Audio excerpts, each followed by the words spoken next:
Hello? Hello. Everybody, happy Tuesday, right? And you're very welcome to a Microsoft Flight Simulator stream, man. We fly here in Iberia, friends. We're flying in Portugal and then over to Spain as we take an old blast in the short SC.7 Skyvan. What? Wait to hear this now, right? It's a British twin-engined aircraft known for its boxy shape and versatility.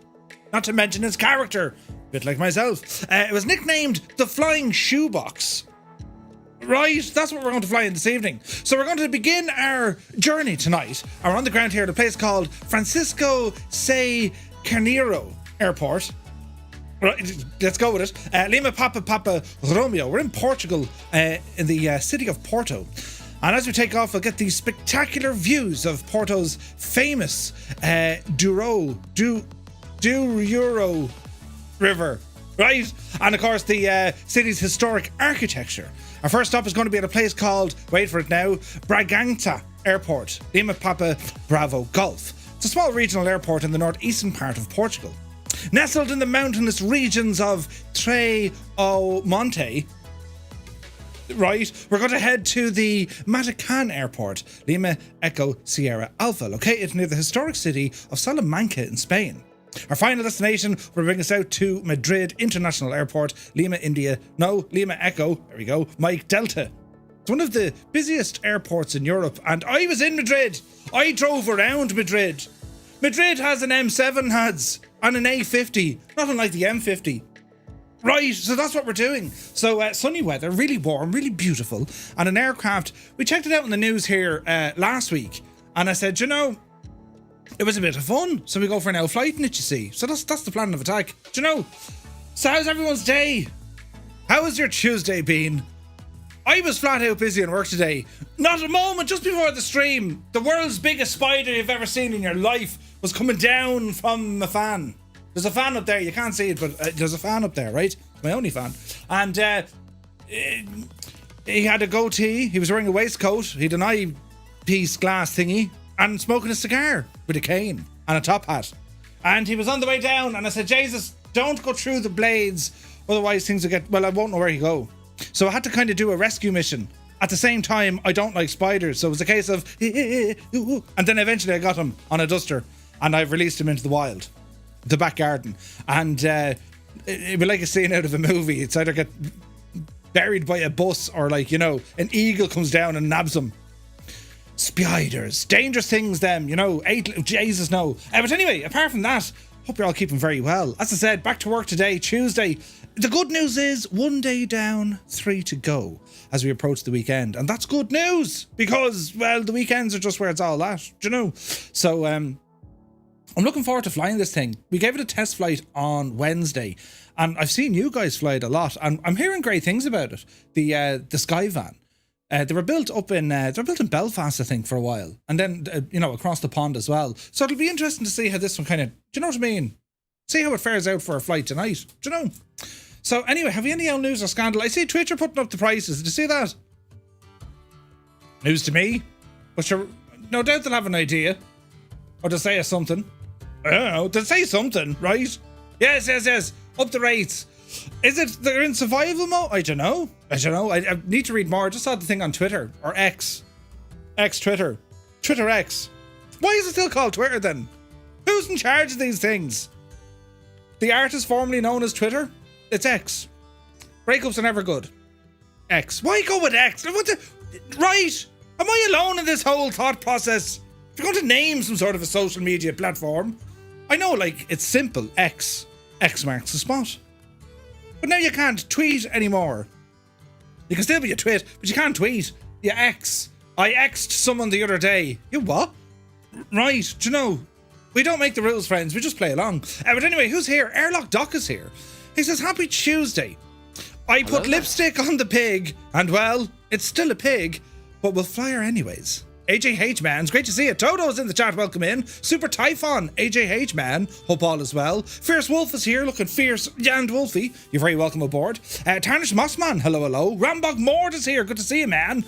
Willow, how much? Good to see you. Spitfire, RAF, 100. Very happy Tuesday to you, my guy. Shuffle Shoes shuffles in. AJH John, hope you're well, man. Goblin Zeus is here, good evening. Lead Ballooner rambles in. Graham Dane, you're very welcome aboard. There was some crack last night, wasn't it? That was a great flight. One for the annals of history. It was a wonderful flight. It was a great flight. Loads of fun was had. And, well, poor old Dougal is still, right. He got out the far side when I watched it back. He actually got out the far side. How he did that. I wonder what was said, you know, in the McTavish manner. Was it a case of, oh, crikey, or, you know, words to that effect? We just don't know. Captain Meowington's good to see you, man. Two Dogs says greetings from Wisconsin. Greetings from Tipperary. I hope you're keeping very well. Rad Baron is here. He goes, wait, this can't be right. I'm here for the beginning of a Murph stream.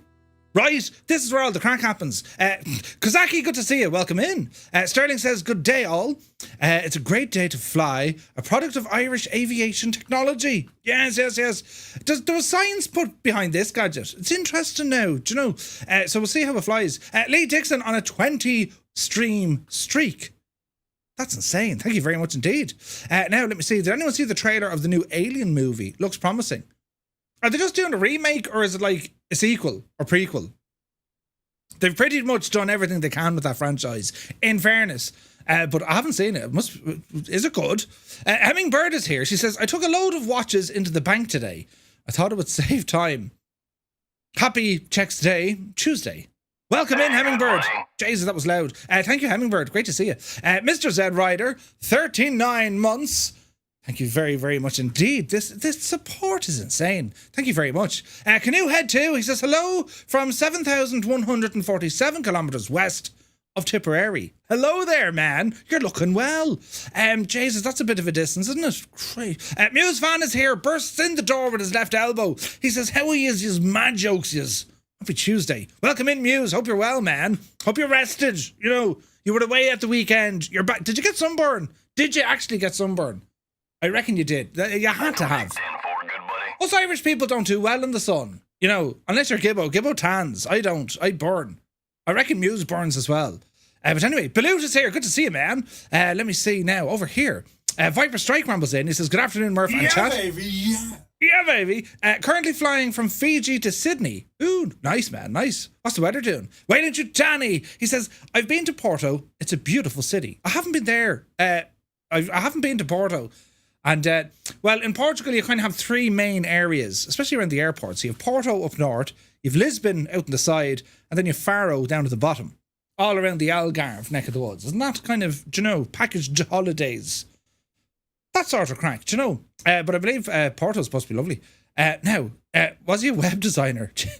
Canoe Head says, I thought your fans were all here. Indeed. Epic Fool is here. He says, I wonder, does this show hold a record for most passengers on takeoff to least passengers on landing?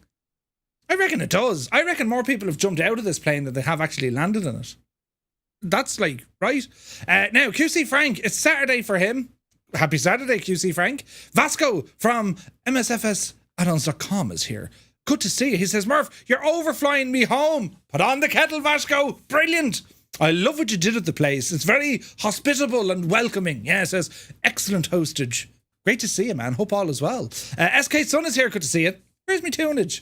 There we go. Sterling says, has anyone seen an issue with the Mad Dog where you import a flight plan from SimBrief and it has no speed or altitude? No. So I jumped into the Mad Dog the other day just to see could I still fly it. I can't, but I'll learn it because I want to do a flight in the Mad Dog soon. I'll look out for that though. Shirley Dev is here. I've just been on the beach and got sandblasted by some sand and said out loud, Jesus, or as Murph would say, Jesus, and chuckled as I walked back to the car. It's starting to happen, right? It starts off with the odd, you know, Jesus, or hello, or applying the word age to the end of any sentence. That's where it starts, friends.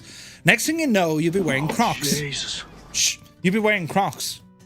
And you'll do other stupid things. Like, for instance, real message now, right?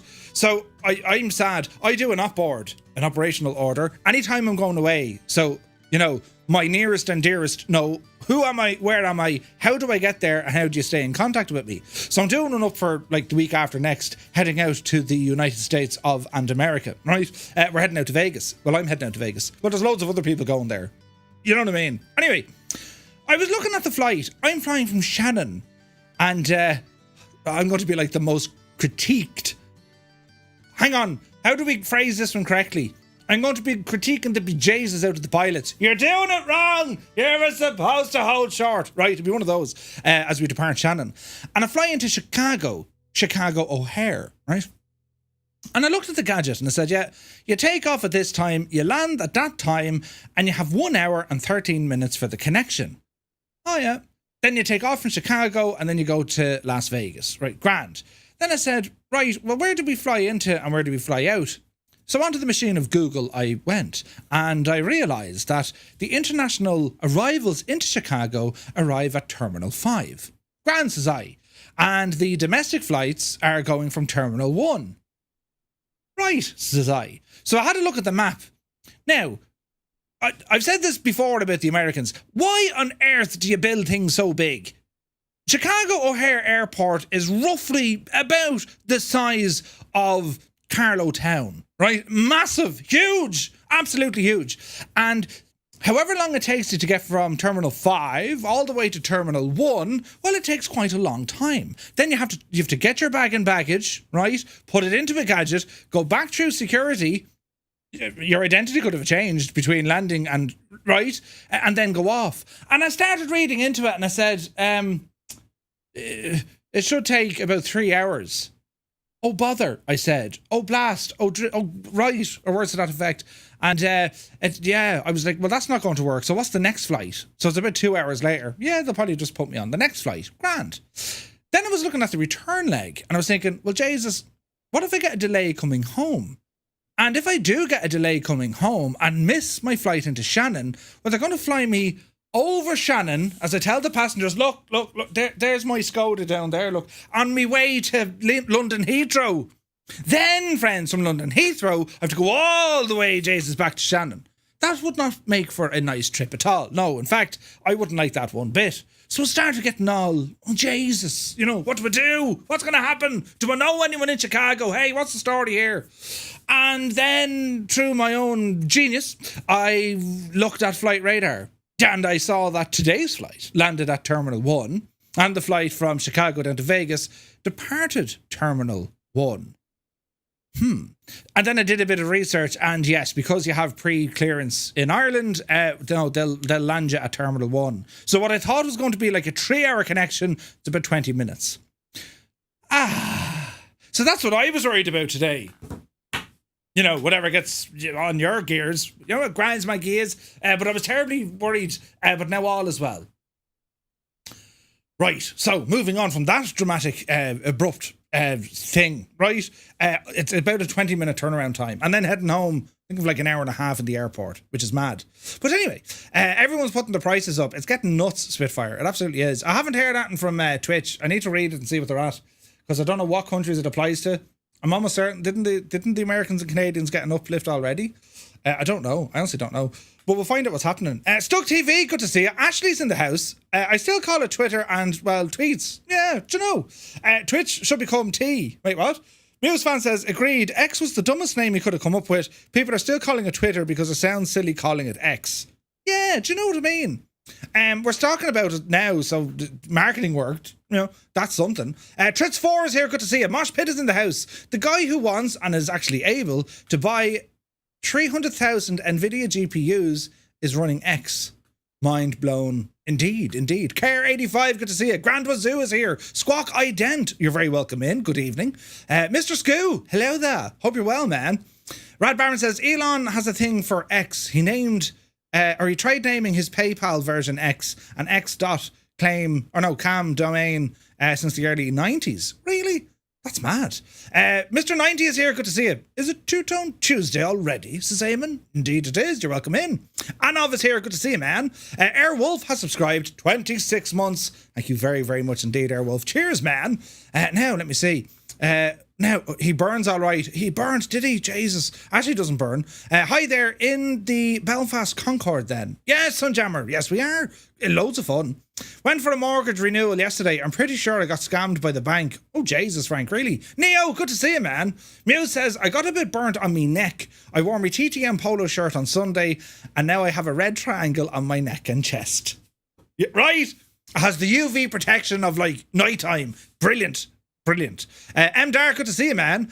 So happy to watch your awesome streams. Well, thank you very much. I just sit here and rabbit on. It's you lot who bring the conversation together. You see, if I was left to my own devices, lads, well, I don't know what we'd be talking about now, but I'd ramble and, rabbit on a bit. It's a danger, right? Old Veteran 965. Welcome aboard, man. He says, howdy all, late to the party, never on the Crocs. Scott, listen, right? There will be Crocs in your future. I have it on good authority. There's going to be Crocs in your future. They may not be yours, right? But, perhaps you will lose all of your leather personnel carriers. And you might have to wear Crocs someday. Someone could cause mischief taking your shoes or something. It can happen. You need to plan for these things. As soon as I say this, Scott is probably taking a sip of coffee as he, clenches his fist and says, I will bring the pain to Murphy. Jeez. Anyway, right, I can see things. Card ATM, good to see you. Is this going to be VATSIM or multiplayer flight? Also, please say, how's it going, man? I love it when you say that. Card ATM, how's it going, man? Not on VATSIM, no. It's going to be a group flight live on the Southeast Asian server. We're sponsored by the Southeast Asian server tonight. Imagine, right. Does the missus have my number? It's a very strange question. I hope not. Hang on. What? Crocs, the line must be drawn here. No, Sterling. Crocs are the jazz. They're the jazz. Shirley Dev says, I have Crocs. Various pairs, including my prized Star Wars Crocs. Jesus, Star Wars Crocs. Now you have it. Epic Phil says, y'all heard it here, folks. Next thing you'll be wearing Crocs and doing other stupid things. Wearing Crocs equals stupid. You've changed, Murph. What are you talking about? I haven't changed. Well, I've gotten louder and I speak faster. But apart from that, lads, it's totally grand, right? Murph, just tell them how many hours in flight sim you have and they'll know that you're there if they need you, right? I have over 2,000 hours in flight sim. I'm in seat 37A, Captain. And I will walk to my chair and everyone on the plane will do the immediate... What an idiot. But yes, right, I'll do that. I do stupid things. Because America is far bigger and more spread out than Europe. Oh no, listen, there's reason for it. It's just the size of everything, Jesus. It's hardly bigger than Dallas. The airport is about the size of Drogheda. Chicago O'Hare, it's probably not as big as that. No, it's big though. 83 million passengers or something. What? Crazy. Murph, just engage the Croc race mode and do the running man thing. I don't run. Are you mad? Are you mad? Me, run. I never ran before in my life. Turns out the Americans use trains to get from A to B. Baby, yeah. Similar story to Canada, is it? Commander Fraser, good to see you. Hey, man. Now, where are we at? We're over here. US, Canada, UK, Swiss, and 30 others affected only tier 1s. Jesus. I once went to a wedding in Carlow. It's a great town, says Daz Hickey. Carlow's great house spot, yeah. Ireland will be €4.99. Jesus. Ladies and gentlemen, boys and girls, children of all ages, the man, myth, and legend himself, Jeppesen 2001, has rambled in. Good to see you, man. How's you cutting? Are you well? You're looking well. Mosh says, Murph, I had the same experience at Atlanta when I visited the US. I experienced the self-driving trains between terminals. The scale and therefore distance over there can be quite mind-boggling. It's absolutely nuts. It's amazing to see, though. Ireland, we're so insignificant in the general scheme of things. And this was all proven when I was there last year with the lads. America don't bother with paper straws. Over here, my life has been ruined because we need to use paper straws. Would you like a drink? Yes. Would you like don't give me the straw. I don't want to be sucking away on a lump of cardboard. Thanks. They've ruined it over here. And then I was saying to people, yeah, we have to use paper straws. And they're like, what? Yeah, Greta had a feckin' fit one day and we all have to have paper straws. Whatever we try to do in a year, China will undo it They've just undone it, right? That's how quick it's happening, man. But anyway, let's not get all bogged down with the economy and environmental things. We have other things to worry about. Like, how are we going to fly this plane, right? Ashley says, Murph, a 777 update. Ooh, 2. Ooh, I have to try that one out. Thank you, Ashley. Captain Harlock, 14 months. Thank you very, very much indeed, man. Great to see you. Now, let me see. We're over here, look. Big Harlow, good to see you. The Polar Bear UK says, Croc slippers are the latest fashion. Croc slippers, you say? Jesus. Right. I'm actually just now taking a sip of coffee. However, when you turn down the room offer, I'm no longer afraid of you getting things. Listen, right? Who said that you had to be like, you could be just sitting down somewhere, Scott, and next thing, Jesus, where are my shoes gone? You'll either be up a pair of feet or down a pair of shoes. Do you know?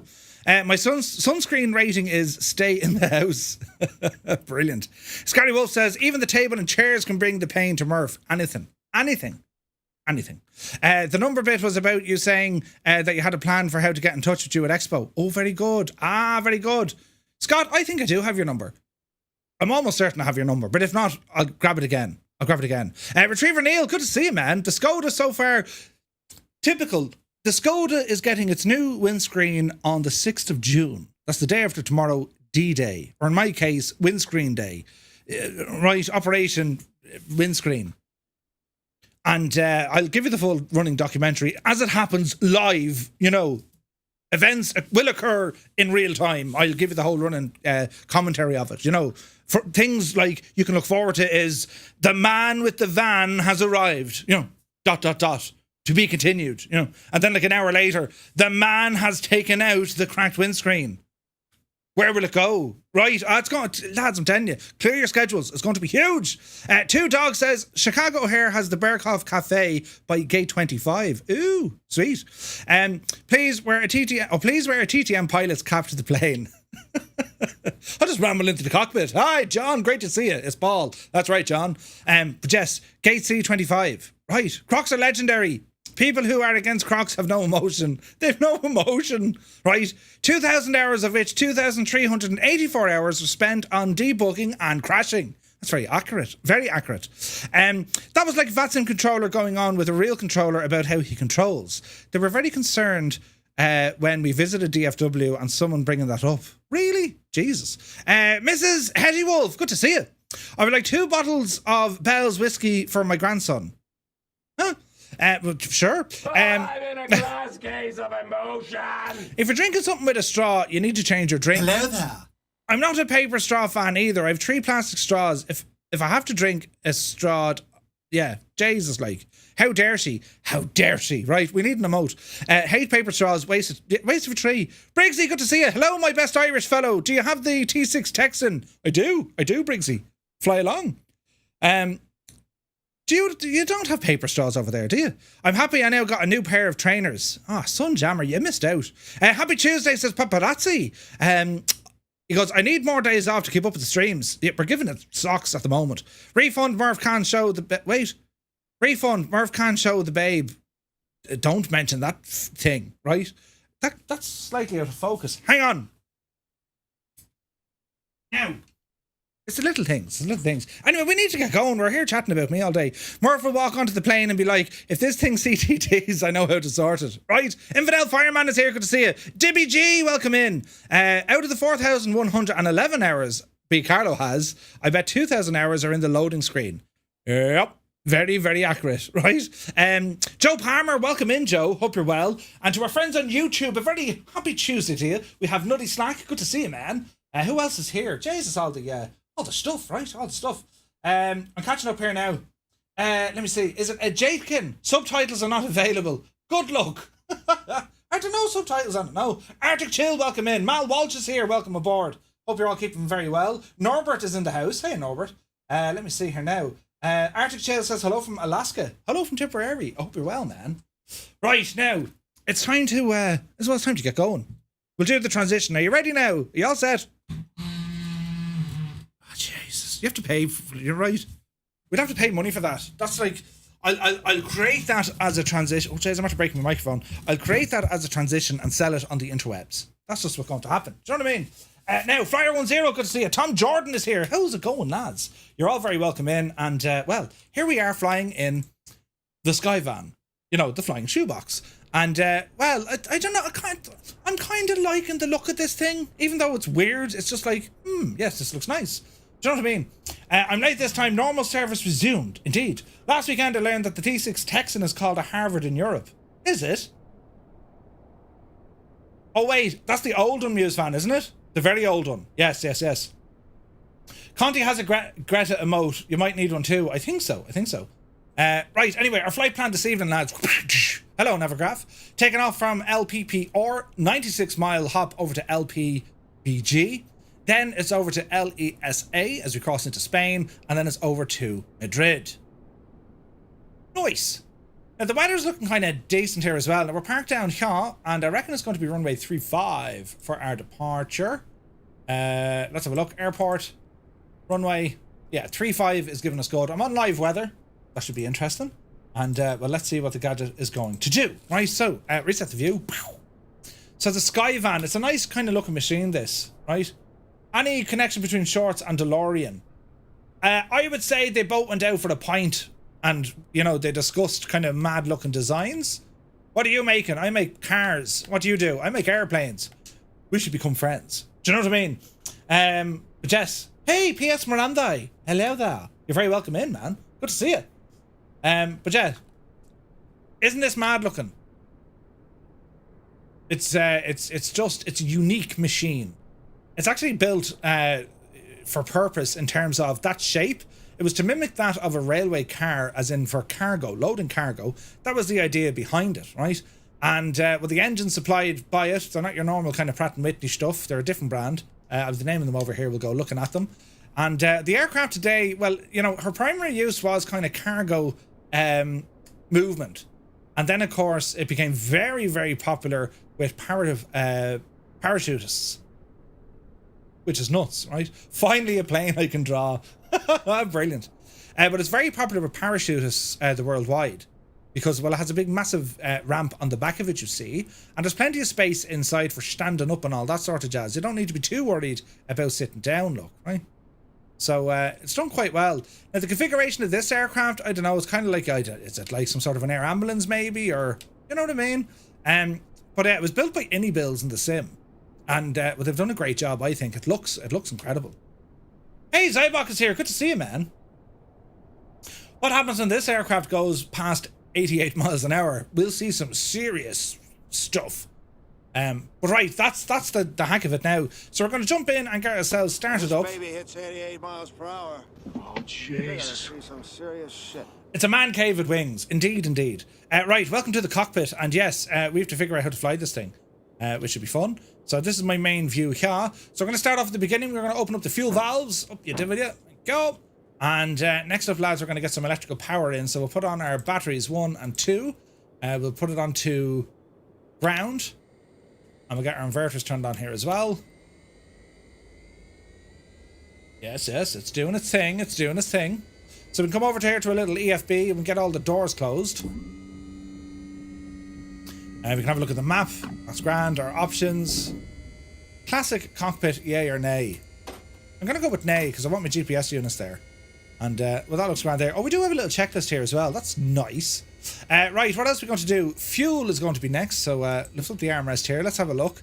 So, we have a prop. Bring you back, guys back. There's a throttle. And what else do we have here now? That's trims. Okay, these guys. The sounds are a bit weird, but they're nice. Reset our barrow. And we're fairly bang on there. What else do we want to do? Up over cross. We're going to turn on some external lights. Our beacon and our nav lights can come on.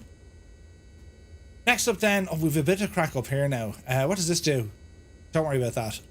So to start up this machine, there's a bit of a strangeness to it, right? So when we engage the starter, we wait until we have fuel, and then we activate the fuel regulator, and that should be enough to give it an out blast, right? It's very similar to the Shorts. What was it called? The Shorts 360. If you've flown the Shorts from black box simulations, you're kind of roughly going to know your way around this one a little bit, right? Because they put things in some very strange places, and I like that. I do like that. Cabin is looking grand here behind us as well. Right, so we're going to go for a start on the right-hand side. Fuel pumps can be activated. We have sufficient fuel in our tanks.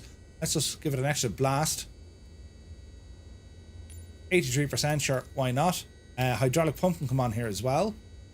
So as we look onto the overhead, we'll go for a start. So it's going to be ground setting and start. So we're going to put it into run and then start. Give it a moment. External supply, ground start. Am I forgetting something? Generators. Batteries. Oh, cold start. Come down you. Ground start. Now, what else do we need to do?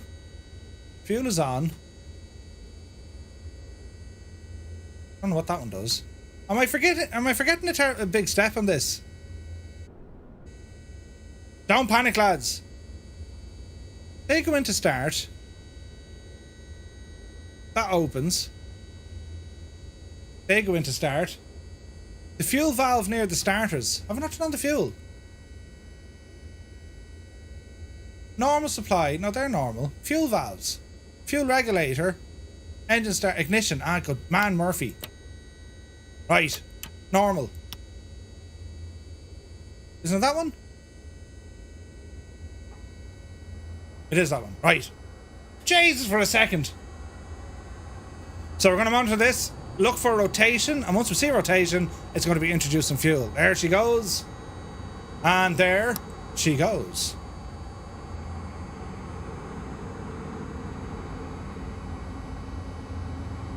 We have spinach. RPM is rising. And we're good. Okay, repeat the process. Left hand side. Gens are already on.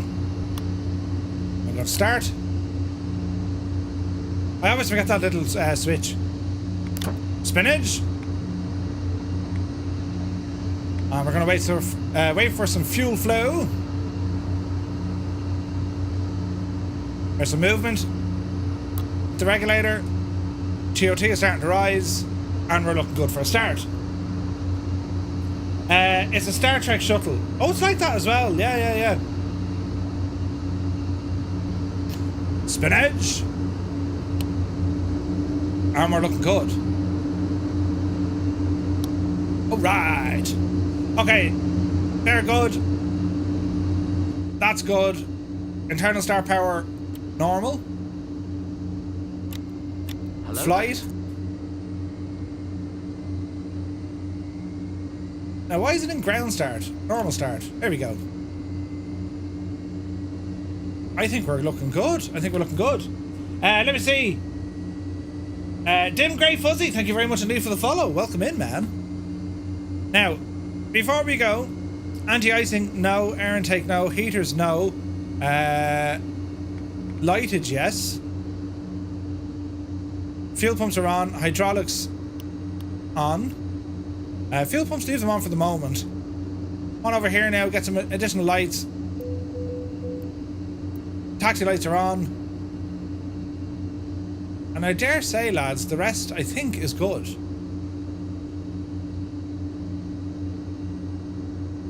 Are these working? The amps. Let's drop a generator and see what happens. Yeah, we're good. Okay. Now, flight controls. Full forward, full back, full left, full right, rudder left, and rudder right. Sweet. Okay, down into our little GPSs.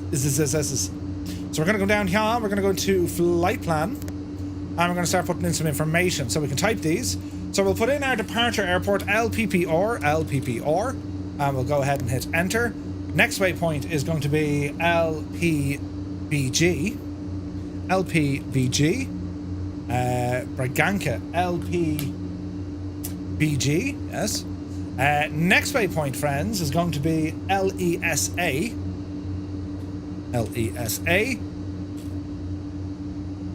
Salamanca. And then our final resting spot is going to be Madrid. LEMD. Madrid. Enter. There's a flight plan. We're looking good. And we should go back to this screen. Everything looks good. CDI goes to GPS mode. We do have a second one here. That'll open up our nav. We also have a weather radar. Stand by. You can go in. And I think we're good. So, off the brakes. Roller forward. And we'll start taxiing. While we're doing this, we're going to activate some multiplayer. Give it a moment to load in. Let's see what happens. The cabin heat annunciator last time was because you had the engine bleed on for hot air. Ooh. Is Madrid one of those cities that was in the new update? Yes, Muse. So the airport we're in at the moment, this airport along with Madrid, this is, well, the airport wasn't updated here, but the region was. There's new photogrammetry here around Porto. So runway 35 is where we're blasting off from. That's just over there on the right hand side.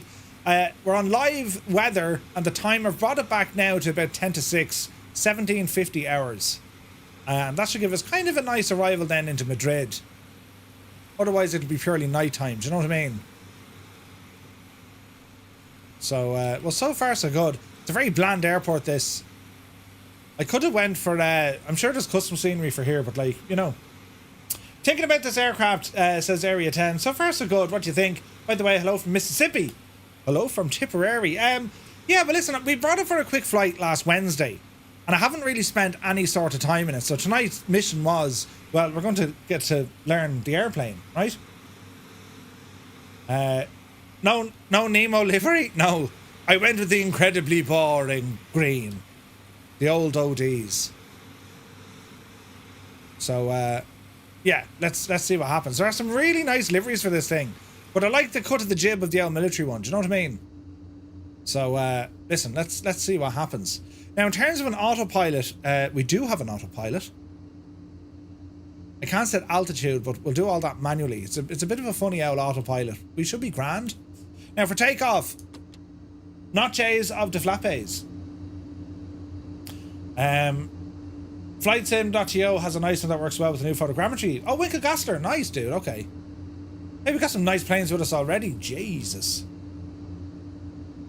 I don't know what Nitro's in.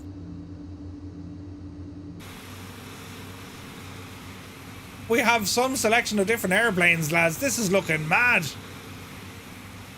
Right, when you're ready, up and at them. Up and at them. Biggest wingus, right? Uh-oh. Someone just realised, oh, Jesus, Murphy stopped. Dunk. Okay. Epic Fool is in the M117. Nice, Epic. Look at the size of the rotors on that thing. It's friggin' huge. Right, lads. On the lay. Up the yard. Up out with that. Oh, there's a terrible long pause, look. I wonder how the outstars are going to happen tonight. There's mad looking planes. That Wildcat, they still haven't fixed the wings, really? How strange, friends. How strange. Right, this is going to be carnage. I love the camel ones. Look, they look so well. Look at the three of them lined up there. Ryan Airwolf and Muse fan. Look at the state he is. Yes, look absolutely brilliant. Right, get ourselves somewhat situated here. We won't take up all the runway. Jesus. That was terrifying. Oh, look at that one. That's a research one. Right, let's have a look at this. So we're going to say takeoff and landing. All right, power coming in. Okay, walking, talking, and squawking off the brakes. Toga. Takeoff power set. Speed alive. 60 knots. We're doing well. Yep, see Daisy. Alright. Pause and ready to climb. Hold a little bit heavy on the old trimmage.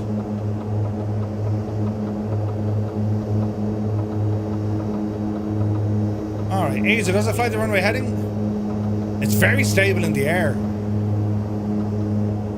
Very stable. Flaps in.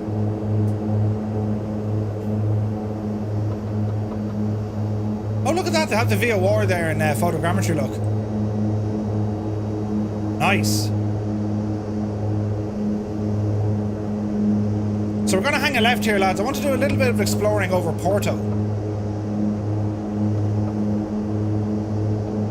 Jesus, we're moving 170 knots. Jesus.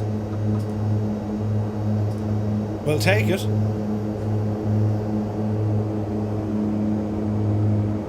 Power back a smidgen. Alright, this is looking pretty. Right, so we'll circle back and fly over Porto. One of the cruise ship stops. Nice. That looks nice. Very loud, but it looks nice. Right, lads, are you ready? So, Xbox pilots, press 1. If you're on the PC, press 2. And if you're here because you just want to be on your holidays, I can relate to that. You press number 3.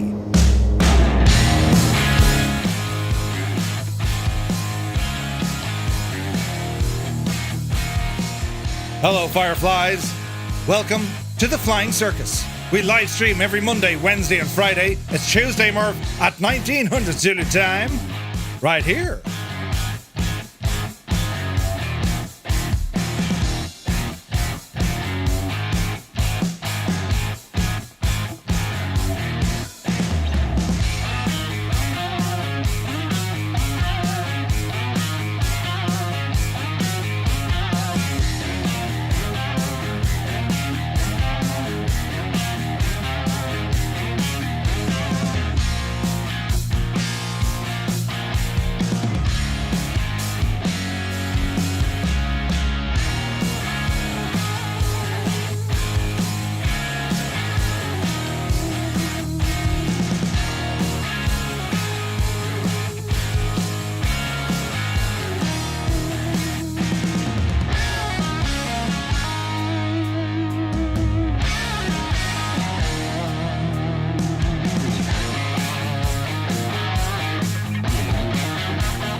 TJ Turner, the flying minivan, I want an A-team livery.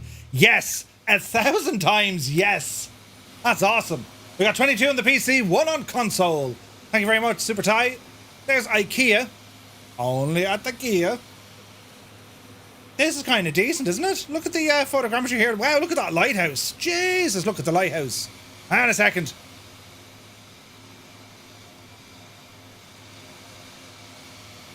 It looks like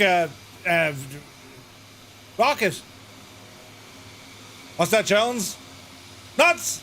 Get your nuts! That's fantastic looking, isn't it? Look at the photogrammetry here. It's amazing. This is very nice. There's the main ports there. Jesus, look at the container yard. Look at this, lads. Beautiful. This is a big old town, isn't it? Porto has some beautiful bridges. Nice. This is really nice. Now don't worry, we're completely flying in the wrong direction, but it's all about just getting a look at the place. What do we think, lads? Photogrammetry is really good here. The photogrammetry is insane. Amazing how big a step there's still possible, right?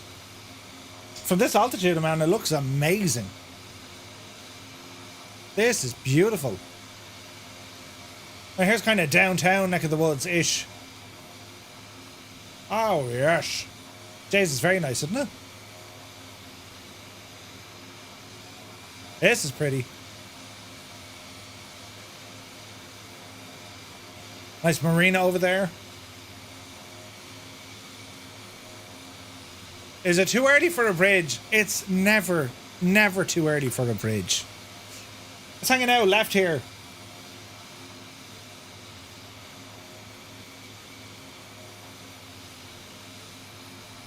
This place is huge. We've got loads of photogrammetry, look. And like the detailing is pretty good, look. It's fairly sharp.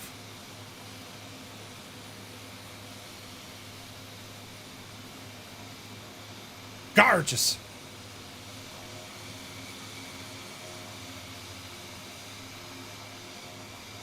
This is pretty. Okay. I can see two bridges. Jesus, I can see 3 bridges. I can see 5 bridges. The 5 bridges of Porto. It's going to happen now. Are we going in? You better believe it. Right. The 5 bridges of Porto coming up. This is an early start now.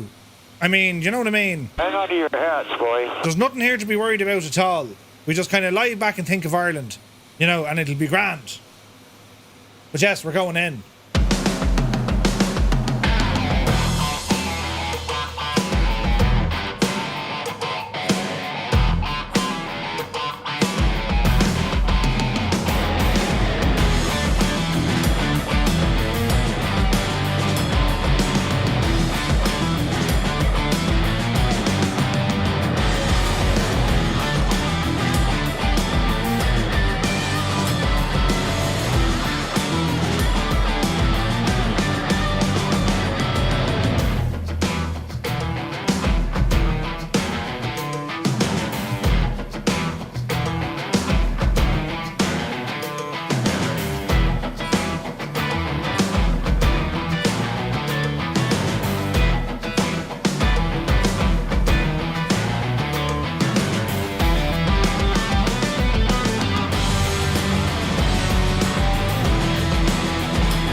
Someone's dead!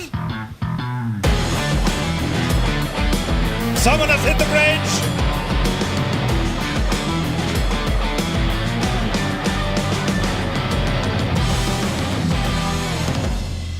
Oh no, there's someone else has died! There's murder, death, kill all over the station! Oh Jesus, do we go under this one? Holy crap! Ah, Jesus! Don't panic! Oh Jesus, don't hit the water, Murph! Get up out of the ground! Mind the roof, mind the... Ah, Jesus! We made it! We're alive! We're alive! That's 4. 1 left. Ah, brilliant. Who died? Multiples.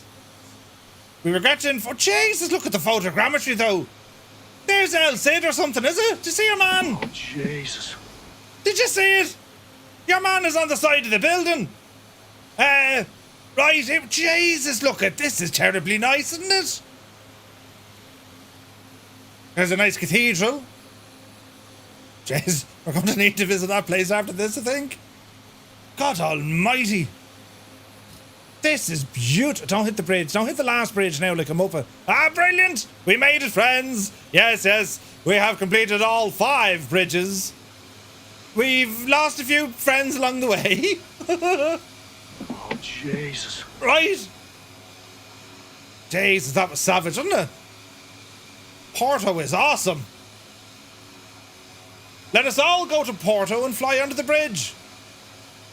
Jesus, the photogrammetry here is lovely. Isn't it, though? Tis absolutely stunning, lads. By the way, the capture and GS modes for the autopilot aren't working. Uh-oh. Haven't downloaded this yet, but after this, I'm on it. Area 10, absolutely, man. This is stunning. Look at the cut of it. So, one of 2 photogrammetry cities we're going to visit this evening. Ah, lads, I'm so proud of you. Well done. Except for those who died. You'll have to do it again. Backwards, upside down, at night. This is stunning. Jesus, look how nice this is. Imagine the approach in here at night time, like. Gorgeous. Jeez, look at the road network, look. This is stunning. Now, Epic Fool, don't be hanging out the back of your chopper again now tonight. Did you see what you did last night? Brilliant. Wow, look at this. Look at the detailing. This is beautiful. This is very, very nice. They got some great great data. Great data. Factories and all sorts of bejesus then.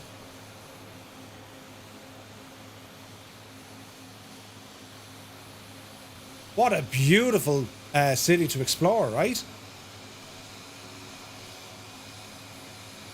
Kind of 2,000 feet is where you want to be at. I'd say anything lower than that now, it might get a little bit on the you know? Right, left turn here. Let's see, can we pick up this magenta line and come down and have an old conversation with our autopilot? So, engage, capture. What's capture for? Huh. Power, off. Power on. Okay, that says heading.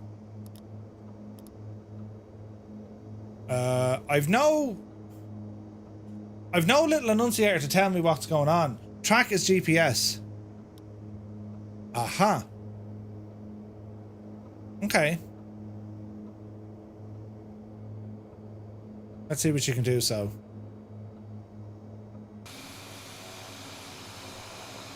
It's a mad looking plane, this, isn't it? Jesus, all the bridges there. We'll have to come up with some sort of a racing circuit or something. That'd be a great idea.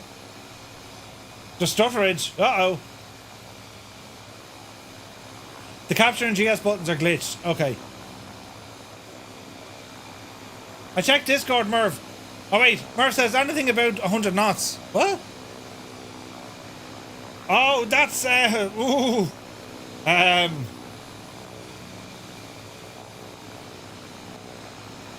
Scott, I have that button. Hang on. Where is it now? No, where is it? Defense Department regrets to inform you that your sons are dead because they were stupid. Right. Now, where's this lies about 100 knots? Oh yeah, I can see it there now, yeah. Oh Jesus, then what sort of a muppet am I? Well, in my defense, it says 100 plus knots. It doesn't just say, 100 knots. But don't worry, we'll slow it down. We'll calm it all down now in a moment. We're still climbing here. We're going to need more than 4,000 feet. That is for sure. But let's see what we can do here now. We'll go over to our trusty autopilot and Flo. Hello, Flo. Let me see. Flight level. You're nuts. Unlimited flight level? Are you mad? Right, hold the level there now, Jacinta. And we have to bring... Oh, Jesus, I'm going to be all night bringing it. Can I just click that? There you go. Right. And we're on nav mode. Excellent. Why are we still climbing? Stop climbing, plane. I want that clip for channel points. You betcha. My game is starting like mad too. Really? There's another little airport there, look. That's kind of pretty. That there is Villard de Luz. LPVL. That's kind of pretty. Okay, speed. Bring it back there now a little bit. Alright. Okay. Stall warning, go around. What else? What does this button do? Oh, that's the annunciator test panel. Okay. What else do we have? Torque, pressure, TOT, RPM. When this baby hits Put her in there. 88 miles per hour, you're gonna see some serious shit. Fuel flow. Can't interact with those, unfortunately. Nice details on the ceiling, isn't there? Can we open up the ramp mid-flight? I'm sure we can. Yes, we can.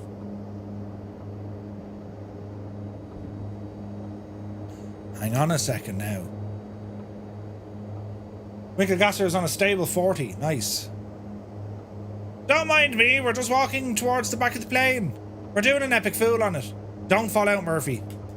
Do not fall out. Oh, Jesus, look at this. Don't fall out of the... Oh, Jesus. Ah! How's your sense of vertigo? Hello there. This is terribly nice looking. Imagine that was your view. Imagine. Murph, is there a tit button? No, it's a tot. Tit for tot button. But yes. Winkelgasser can't keep up. I'll bring the speed back. We are fairly booting now. My timing... Oh, Jesus, we're going to get hit by Nemo. We found him. Right now. Right, easy now, Jemima. Oh, Jesus. Sorry, lads. Yeah, I'm hitting the... Christ, this thing slows down quick. It's like air brakes. 114-ish. We keep it in around there, right? That'll keep them happy for a while, Murph. Yes. Happy to be a bad influence.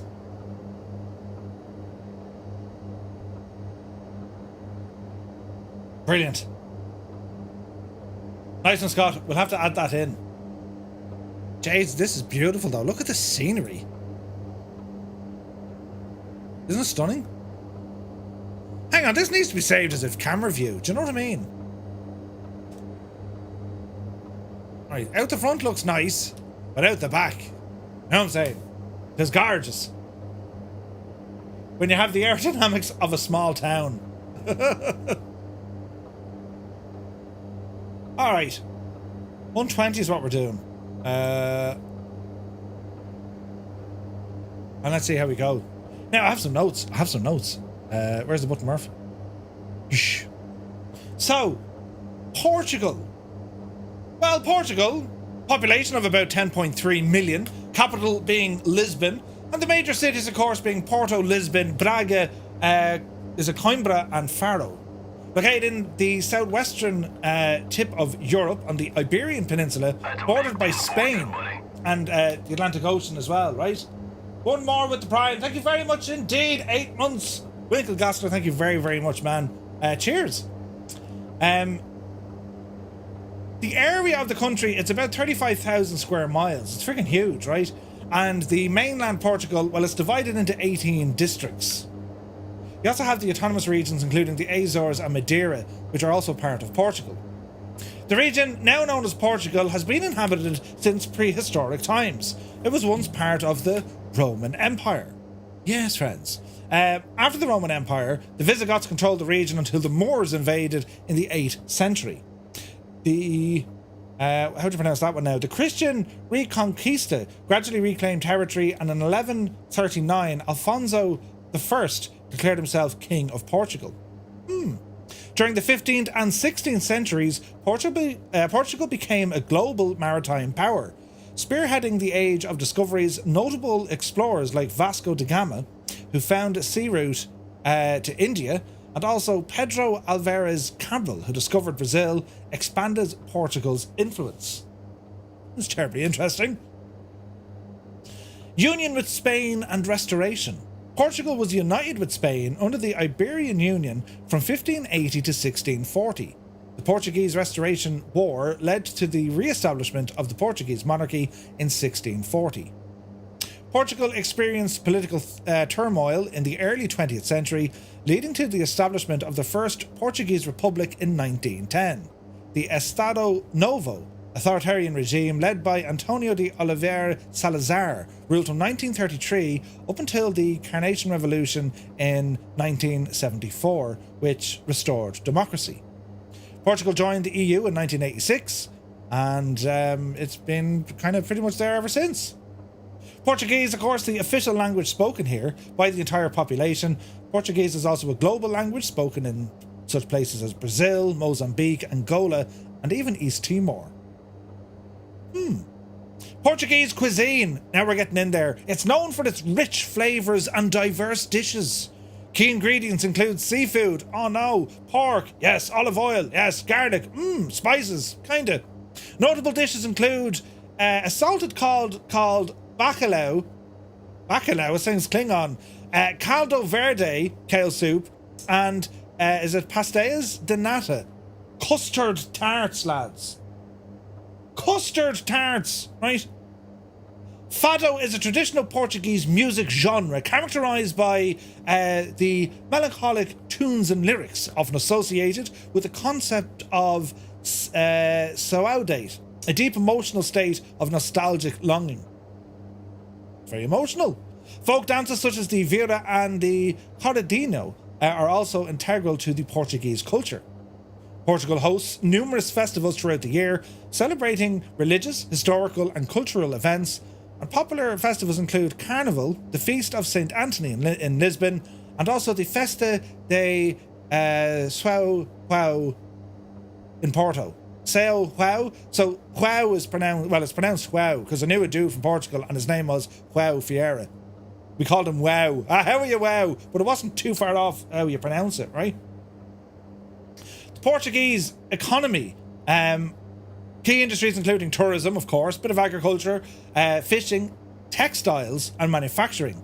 The country is also known for its wine production, particularly port and the Vinho Verde.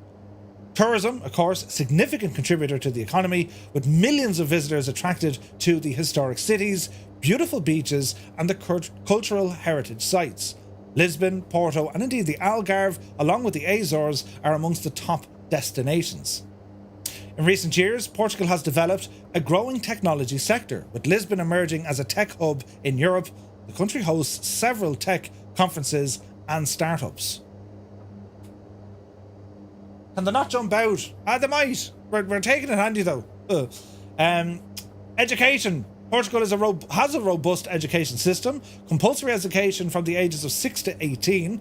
Country is home to several prestigious universities, including University of Lisbon, University of Porto, and the National Healthcare System provides universal healthcare coverage to its citizens. Universal healthcare. The country has made a significant improvement in healthcare outcomes and life expectancy over the past few decades. Jesus. Now, aviation history in Portugal. What do we... Jesus. Right, what do we know about it? Well, we'll talk about it, right? So the key airlines that operate in Portugal today. We have TAP Air Portugal, the national flag carrier and the largest airline in Portugal. Founded in 1945, it operates a modern fleet and offers extensive routes across Europe, Africa, North America and South America. They include the Airbus A320 family, the A330s and A321s. Its main hub is based out of Lisbon. We also have SATA, the Accor and Azor Airlines, operates regional flights within the Azores, while Azores Airlines connects the area with mainland Portugal. The fleet includes the Airbus A320 and also the Bombardier Q400s. Its hub is in Ponta Delgada. Other airlines would include the likes of Ryanair and EasyJet. Both low-cost carriers have significant presence in Portugal, and there are numerous routes throughout the year. That's mad! Been to the Azores? I'd love to go to the Azores. I would love to go to the Azores. Right, we'll look this way now for a second. Now, when you hear this, right? Early pioneers, Gago, Coutinho and Sacadura Cabral. Carlos Vegas Cago Coutinho, 1869 to 1959, was a distinguished Portuguese naval officer, a navigator and an aviation pioneer. He was renowned for his innovation in aerial navigation. He developed the Pathé Coutinho Sextant, a navigation tool adapted for use in aircraft, which allowed pilots to determine their position accurately without visual references to the ground. Arthur de Sacadura Freire Cabral, 1881 to 1924, was an accomplished aviator and naval officer, known for his skills as a pilot and his daring spirit. Together with Coutinho, he formed a pioneering duo in the field of aviation. Both lads undertook a groundbreaking journey that would earn them the prominent place in aviation history. They completed the first aerial crossing of the South Atlantic Ocean. They flew from Lisbon, Portugal, to Rio de Janeiro in Brazil in 1922. The epic flight commemorated the centenary of Brazil's independence from Portugal. Jesus! That's mad, isn't it? Hello there. That's mad. Cyrus T is here. Good to see you, man. That's nuts. The aircraft flown was conducted in a Fairy 3D biplane called the Lusitania. The journey involved multiple legs, including stops at Las Palmas in the Canary Islands, São Vicente in Cape Verde, and then Fernando de Noronha before reaching the Brazilian coast. The flight was fraught with challenges, including mechanical failures, adverse weather, and at one point their plane was lost at sea and they were rescued by a passing ship. Despite the obstacles, the crew's determination saw them successfully complete their mission. That's absolutely mad. 1922, lads. Portugal's Air Force, the Força Aérea Portuguesa, significant role in the nation's defence, and are also a member of NATO. Portugal is also home to several aerospace companies and suppliers contributing to the global aviation industry. The country also hosts maintenance, repair and overhaul facilities serving many international airlines. That's kind of nuts. I didn't know half of that stuff about Portugal. And don't tell me you did either. I don't believe you. There's no way you knew it. Maybe Keane knew it. Lower Mega, the autopilot is down here on your right hand side. That gadget there. Engage. Track is your follow your GPS effectively. And then you can stick it into alt mode. She'll hold the altitude. Did you know that about Portugal? I didn't. Irish Gav is here. Good to see you, man. That's your favourite sort of sextant, yeah? Murphy's heading is 270. 275, I think. No. 072 is my current heading. 072. Located here on the Rambog Moored wheel. As we can see it. How we doing, lads? Cruising along at 123 knots. The scenery is beautiful. Look at that. We underflew that. Hello there. There's a fleet of Skyvans. Jesus, don't hit off each other. There's a fleet of Skyvans here. This is mad looking. And because I have my back door open. Oh, behave. All your back doors are open. Oh, Jesus, look at this in here, look. Nice, nice. Man, this is all like the wine regions here now, look. This is gorgeous. This is really, really nice. I can't say I've spent an awful lot of time flying in and around Portugal. I like flying in parts of Spain, all right. But this is absolutely gorgeous, isn't it? It's stunning. Look out for the windmills. Ah, yes, the dreaded windmills. There's Zythie over there. We found you, Nemo. Jesus, all the windmills. Well, wind turbines. Looks like Ireland, but better weather. Yeah, I suppose, yeah. And the mountains here look like, you know, mad looking. This is very, very nice. Very, very nice. But yeah, I've never been to the Azores either. Has anyone been to the Azores? There's some really nice places. I've never been in Portugal. And like, I don't want to go to the normal tourist traps places or the tourist trap places. You know what I mean? That's the weirdest thing I've ever seen. Look at the cut of what the? Any bells? You just need to test things in a multiplayer environment. I mean, I'm just saying. The right side of that airplane does not look right at all. And by any bills, I mean, I extend that also to friggin' a Sobo. Like, quality control, lads. I'm just saying now. Oh, no, it's back. I'm just saying, like, that shouldn't happen, should it? We're in Horta. Oh, you're in Horta. You went around the whole... Oh, nice. You went around the whole island. Nice. Azores are really nice. That's kind of weird looking, isn't it? I think it only happens with one livery, though.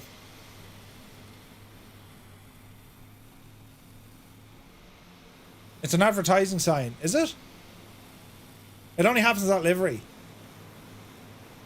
Jesus, became shockingly close to this mountain. Look at that with the two planes there, look. That looks class. Look at the state of it. It's like something out of a James Bond movie. You know, very low budget or something. Do you know what I mean? Ah, brilliant. Yes, yes. This is very much James Bond. Murphy, you're a genius.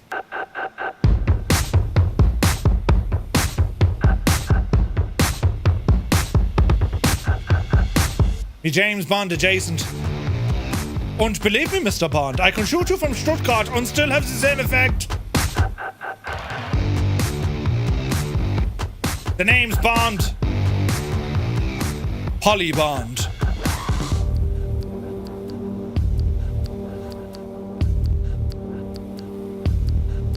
That's class looking, lads.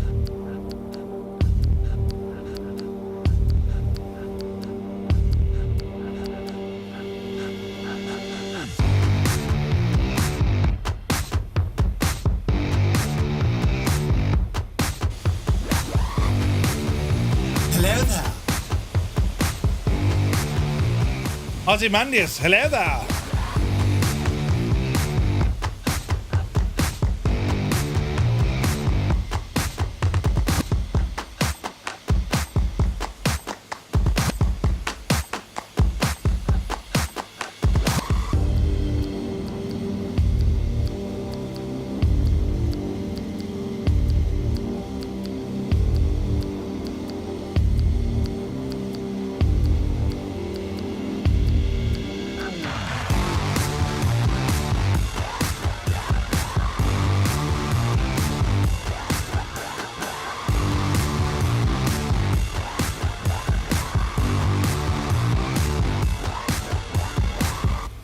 Yeah, it's very nice, this. Crikey, there's a hummingbird down there, look. Do.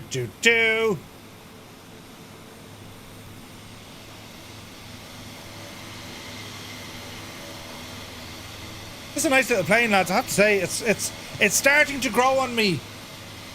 Just a little bit. Right, how are we getting on? We're about, oh Jesus.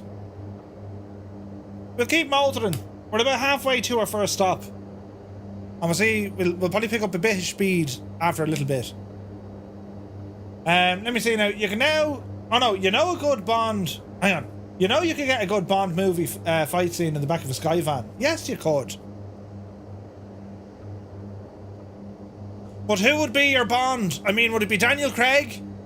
If it was Daniel Craig, he'd just grab a hold of you and throw you out. Right? If it was Sean Connery, he'd beat you to death with his eyebrows. If it was Roger Moore, it'd take him 25 minutes just to get to the back door. Right? Pierce Brosnan, I reckon now, you know, he'd be lying on the stretcher and he'd be kicking you. You know? It's hideous looking, but it's fun to fly. Yeah.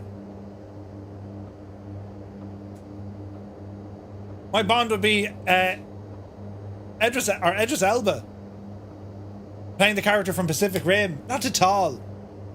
If he played his character from The Wire, now he's a proper Bond. Right? You ever see The Wire? He'd be laying in the bed with a lady. The name's Aegis. Murphy Aegis. This is nice. Idris Elba had different characters. Yeah. You want to see him in The Wire? He was excellent in that. That's a program I need to watch again. I haven't seen it in years. And I'm trying to figure out now, what do we watch on the plane on the way over to place? Next Bond should be Henry. The next Bond should be Henry Cavill. It's Cavill. Tall, dark, like travel. handsome. He's not that tall. Gentleman. Did we? Just remember. Well, in fairness, that's okay now because you come in talking about Henry Cavill. It's Cavill, like travel. I need to really turn off that shagging thing. Would he be very good at Bond, though? What was that movie we watched him in with your man? The Man from U.N.C.L.E. Would you mind terribly if I borrowed your car? He was amazing in The Witcher. So smooth. He was.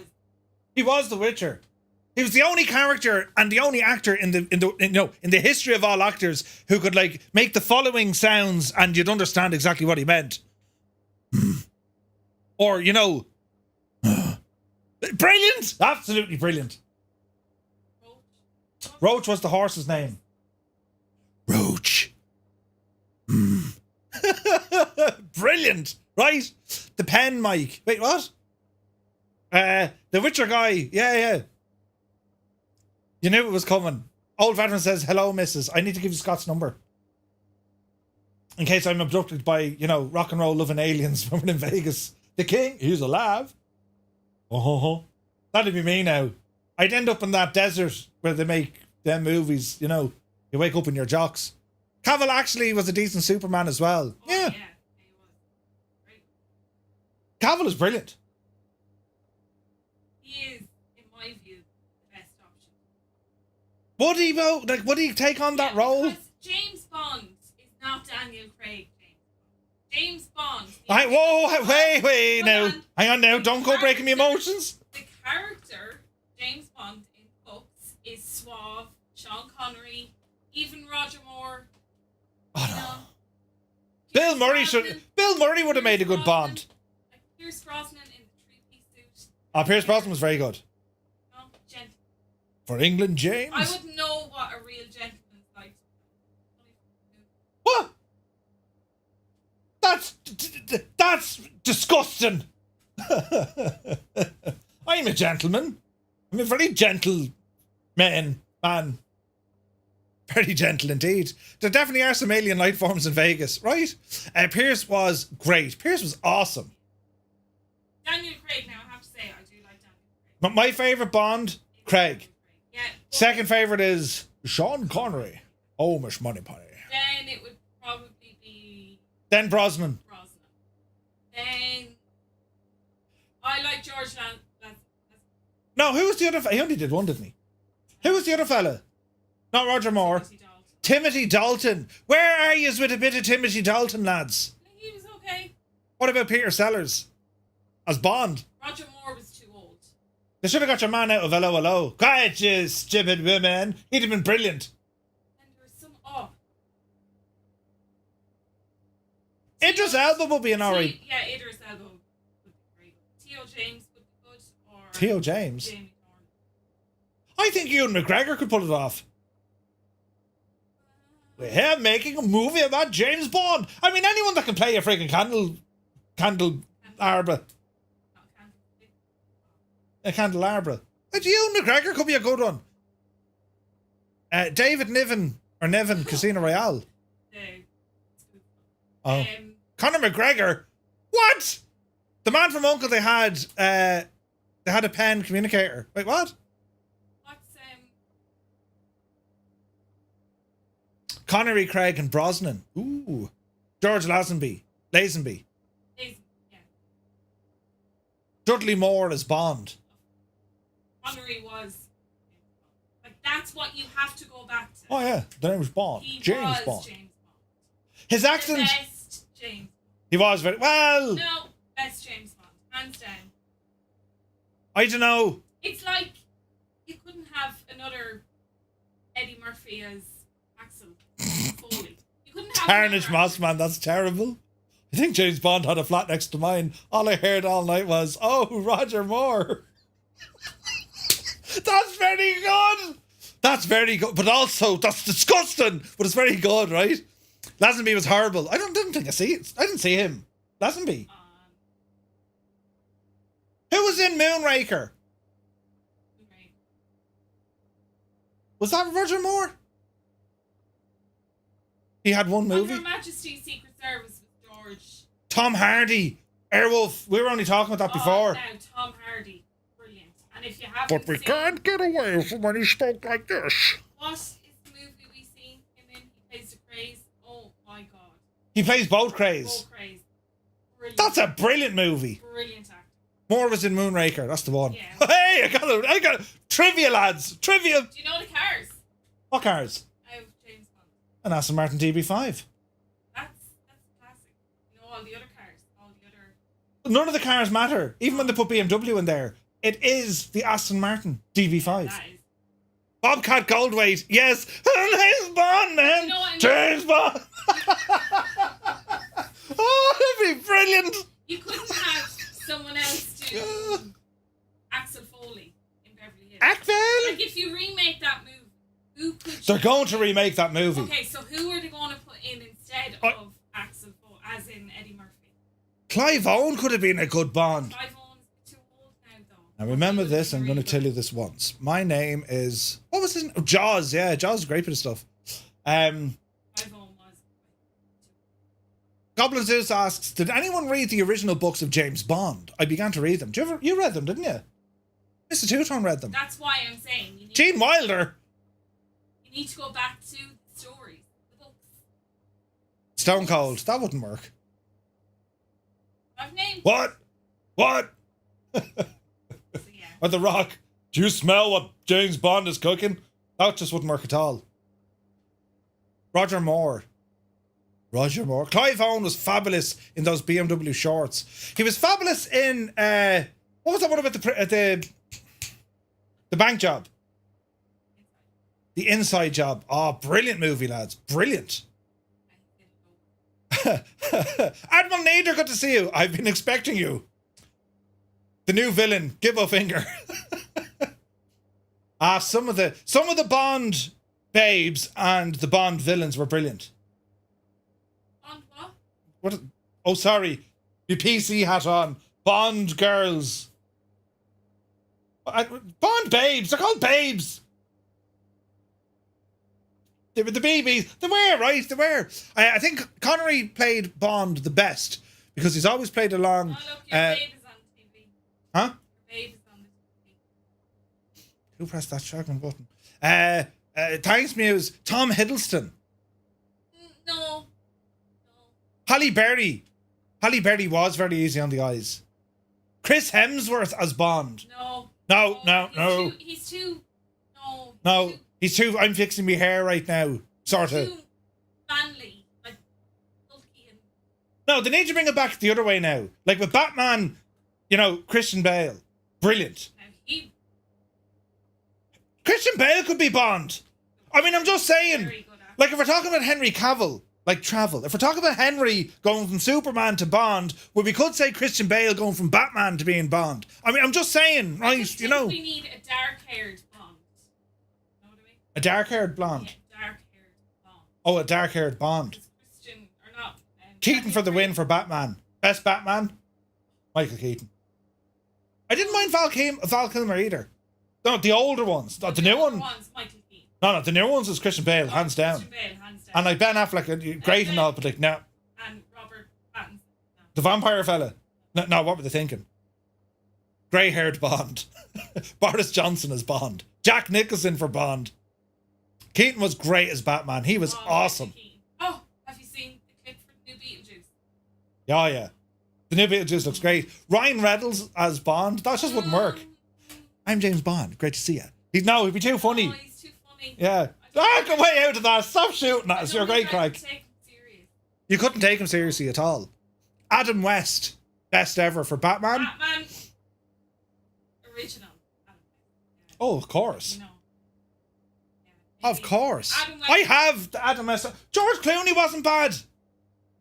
Oh.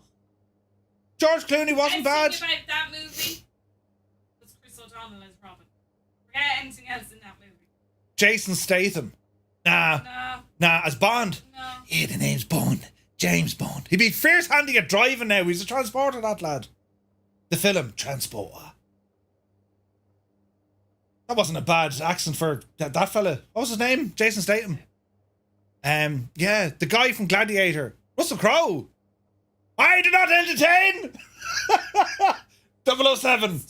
He'd be very good. He's not too old. He is too old. He is. When did Pierce Brosnan play Bond? How old was he? 50s. Oh no, 40s. 40s. Yeah, 40s. Chuck Norris. Yeah. He's Australian, he is. Who would have... Yeah. We have a good list here now for Bond. Who makes James Bond? We need to get on to MGM, whoever they're called. We have it sorted, lads. We know who you need to pick. Chris Hemsworth is in another 10 years, maybe. Yeah. Maybe. Chuck Norris would be Bond and all the villains and the director and the car. Maybe brother Luke Hemsworth. I saw something today about Chuck Norris and it was absolutely brilliant. The Chuck Norrisisms. Daniel Craig is producing Bond now. Is he? Daniel Craig was brilliant. Do you remember the Brooke Bond Monkey TV advert? No. Benny from Emmerdale for Bond. I don't know how to. Crocodile Dundee. Jason Bourne. Or Bourne. But his Matt Bond. Damon, too old.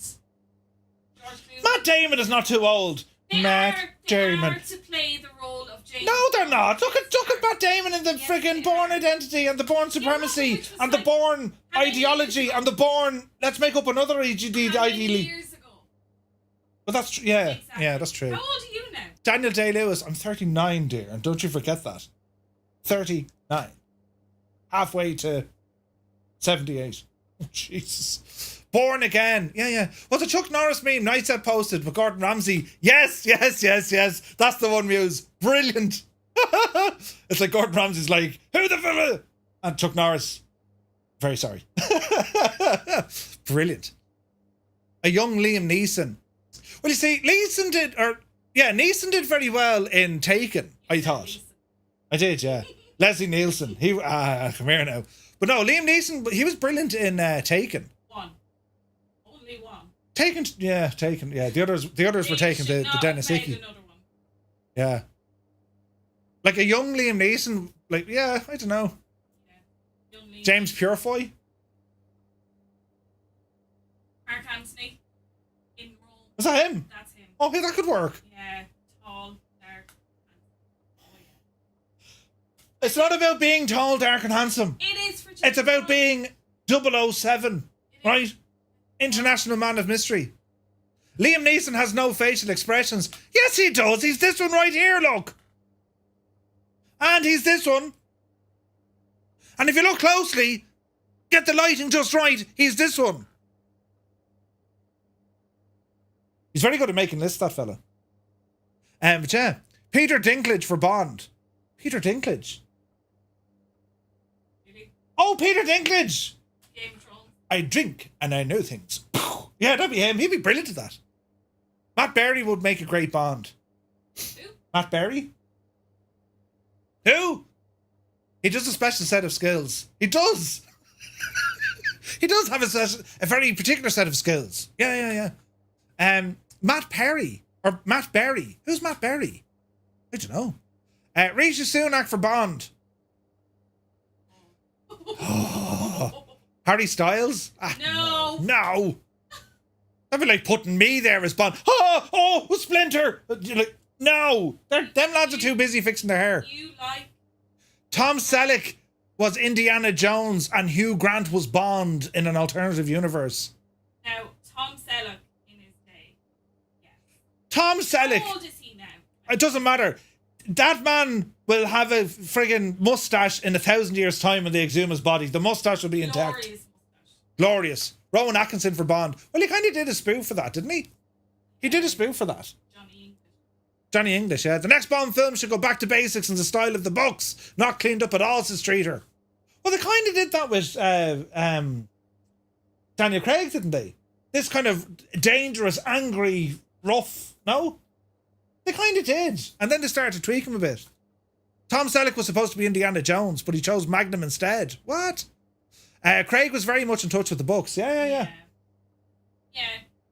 But they shooting the cufflinks and all this later on, they added it in. I thought Craig was brilliant. I really thought he was brilliant as Bond. He recovered the franchise. Sean Connery, then Daniel Craig for me, then Pierce Brosnan. Mike Myers, bring back Austin Powers. Tom Cruise is Austin Powers. Now that worked. That's in. That man does not age. Who? Tom Cruise. No, he doesn't age, no. But you get like a major actor. Well, it's a major actor. Like, No, I don't think they would. And I think they're leaning towards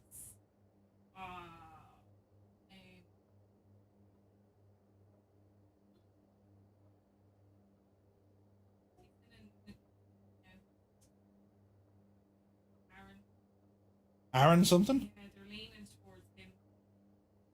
If it's not Henry Cavill, I'm going to or Cavill. Tom Jones would be a good Bond. He'd be a great villain. The only Bond girl I ever wanted was Diana Riggs. Then Linda Carter came along with Wonder Woman, and my childhood took a turn. Diana Riggs. She not in Game of Thrones. I don't know. Taylor Swift for Bond. She not Oleana Terrell. Diana Riggs. Oh, that's actually good. Goblin Zeus says the French James Bond is Jean Dujardin, playing Hubert Bonsoir in the La Bath, a spy from the 60s. Your man, what's his name? Jean Reno. Is it Jean Reno? Who will be the next MacGyver? It's not Henry Cavill. He said so on Graham Norton show. Ah, no way. You serious? Maybe he's only doing, well, yeah, isn't he doing something with like War Thunder or something? I need to land here. War Thunder. Warhammer. Yeah. Jean Reno, yeah, brilliant. John Travolta would have been good back in the day. Oh, Pulp Fiction days, yeah. Wayland, you take care. Right, lads, we need to land here. That was a great chat altogether. Hang on there now. James Bond actors. Warhammer, indeed, with Amazon. Yeah, I read that. Rowan Atkinson. He did the whole Johnny English thing, which is very good. They're funny, they're proper funny, like. Diana Rigg was the only Bond girl he married. Really? Little Mark says, I haven't touched 40k in years. I hope Amazon can do it justice. I never got into Warhammer. At all. And nothing wrong with it, I never got into it. Jades, look at the scenery here. Look at the cut of this, though. This is gorgeous.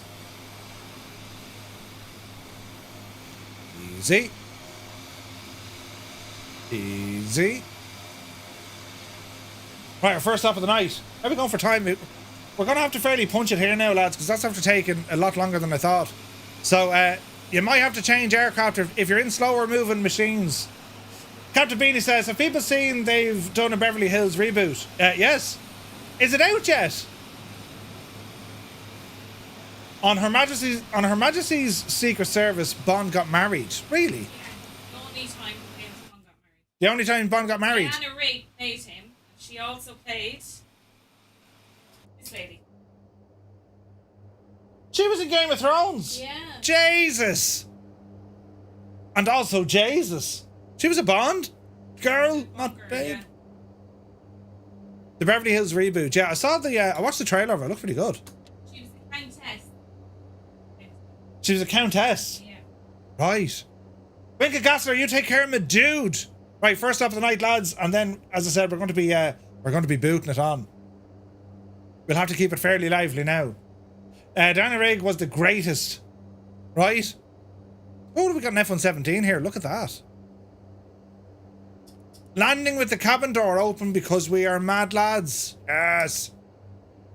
Right, easy does it. Try and put this thing down without, like, making a mess. 90 knots on approach.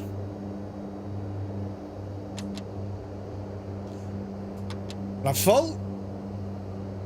And easy does it. Ooh, she floats a little bit. Easy.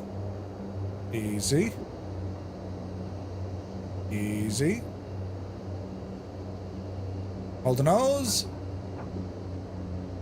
Little bit tricky to land this puppy, but we're down. 198 feet, we'll take it. Flaps in. Ah, look at everyone lined up here. You look absolutely gorgeous. Look at that.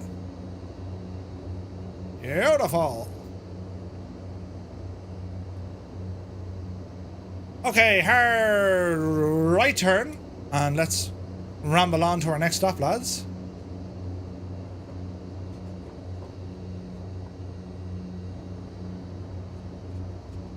Alright. Don't mind me, I'm just going this way.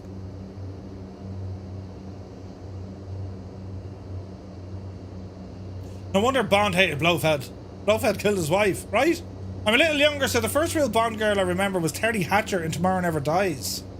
Ah, yes. Natalia. Remember your woman in GoldenEye? You had Natalia and then you had on the top. What was her name? Something on the top. Bodies. Natalia. GoldenEye, what a movie. What a movie, lads. Okay, flaps set for takeoff. We ain't hanging around here, lads. Xena, yes. Xena on the top. Okay. As I said, lads, we're going to pick up the speed for this next one. So our next stop is Lima Echo Sierra Alpha. Are we ready, sports fans? Power coming in. Brakes off. And we're moving. Scott says, I remember all the Bond girls, but Diana was always my favourite. Nice. B. Carlo, have a great day, my dude. Hey, Captain Gaiman is here. Good to see you, man. There's 90. Yep, see Daisy.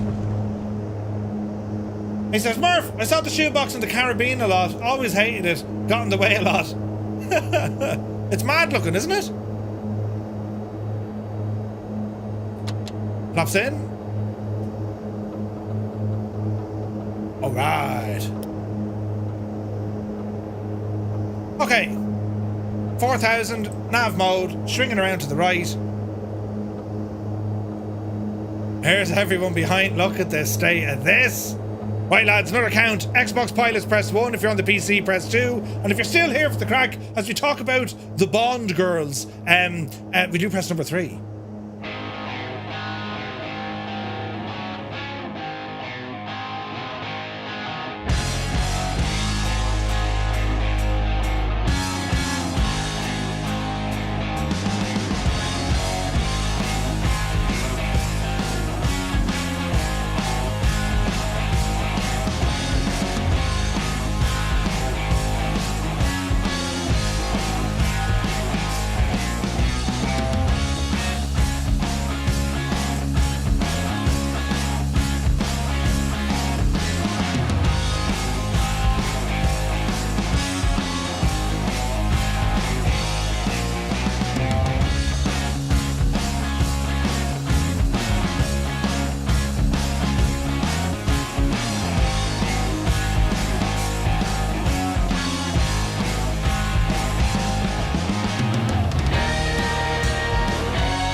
Alright. Jason, this thing can move. We're nearly doing 200 knots. I will calm it down a little bit now in a minute. CTD relegated me to a 3. Oh no! 22 in the PC. Nice. Hammond Bird is like, I'm retiring the flight. The scenery is gorgeous though, isn't it? This thing can absolutely move. This is frightening how fast this machine is. 200 knots? My torque meters. Yeah, that's strange, isn't it? Alright, calm that down a bit. Calm that down a bit. Alright. Favorite Bond theme? Ooh. Casino Royale, I like that one. Chris Cornell.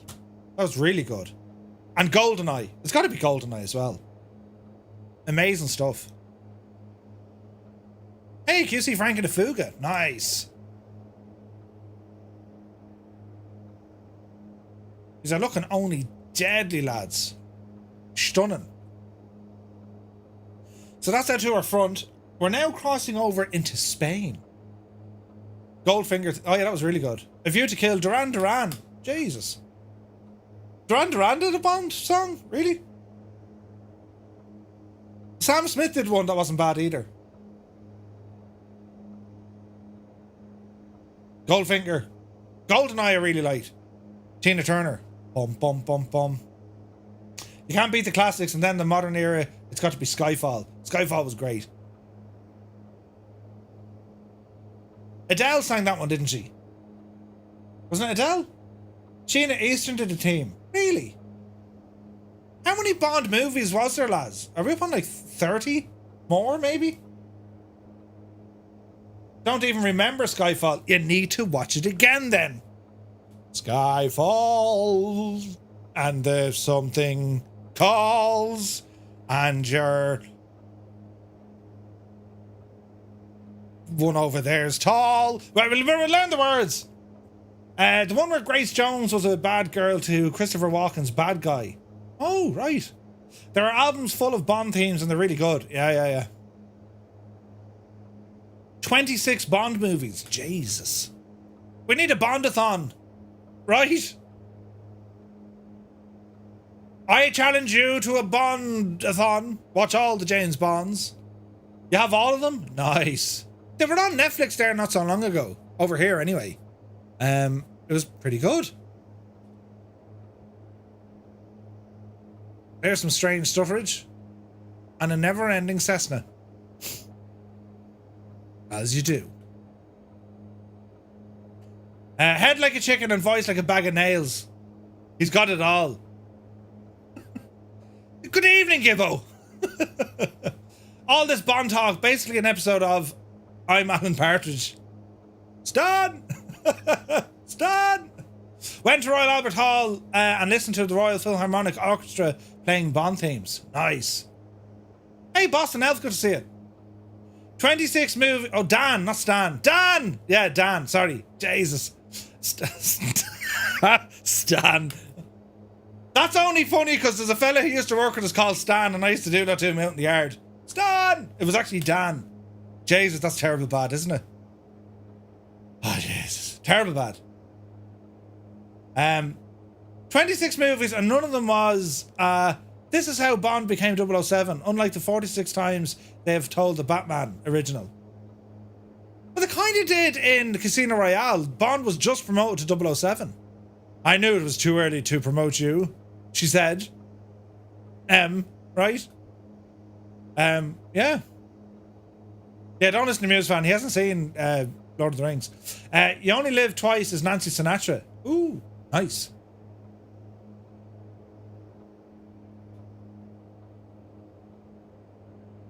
A Bond villain name. Lieutenant Dan.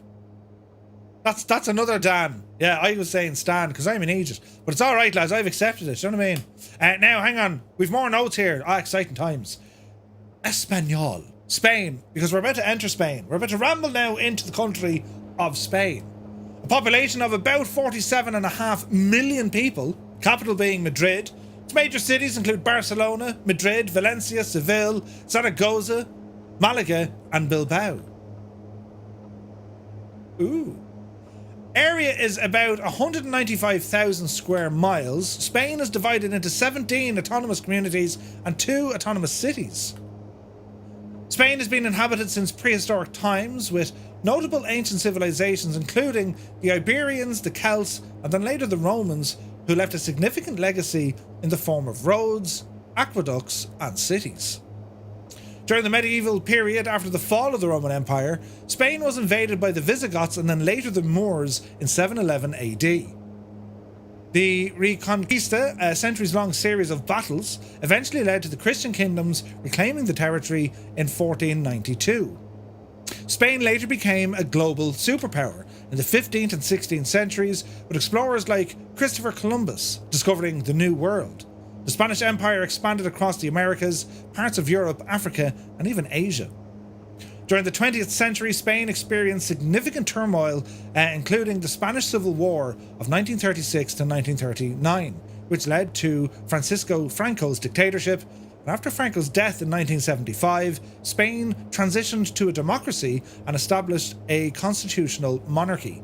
Spain joined the EU in 1986, and since then has significantly contributed to the economic development and indeed its modernizations. Ooh. Spanish, Castilian, is the official language and is spoken nationwide. Additionally, regional languages such as Catalan, Galician, and Basque are also co-officially in their respective regions. Spanish cuisine is renowned for its regional diversity and vibrant flavours. Famous dishes include paella, a rice dish with seafood or meat, tapas, small snacks or appetizers, jamon iberico, cured ham, and tortilla española, Spanish omelette. The flamenco, perhaps the most famous Spanish music and dance form, originating from Andalusia, and other popular music genres including traditional folk music, the zarzuela, Spanish operetta, and modern pop and rock. Spain is famous for its lively festivals, such as the La Tomatina. Tomatina? Yeah. Tomato throwing festivals. Ah, brilliant. The Sam Vermin running with bulls. Bulls. And also the Semana Santa, Holy Week processions, amongst many others. The main industry in Spain was quite diverse. Key sectors including tourism, manufacturing, agricultural, and services. And Spain is one of the world's leading producers of olive oil and wine.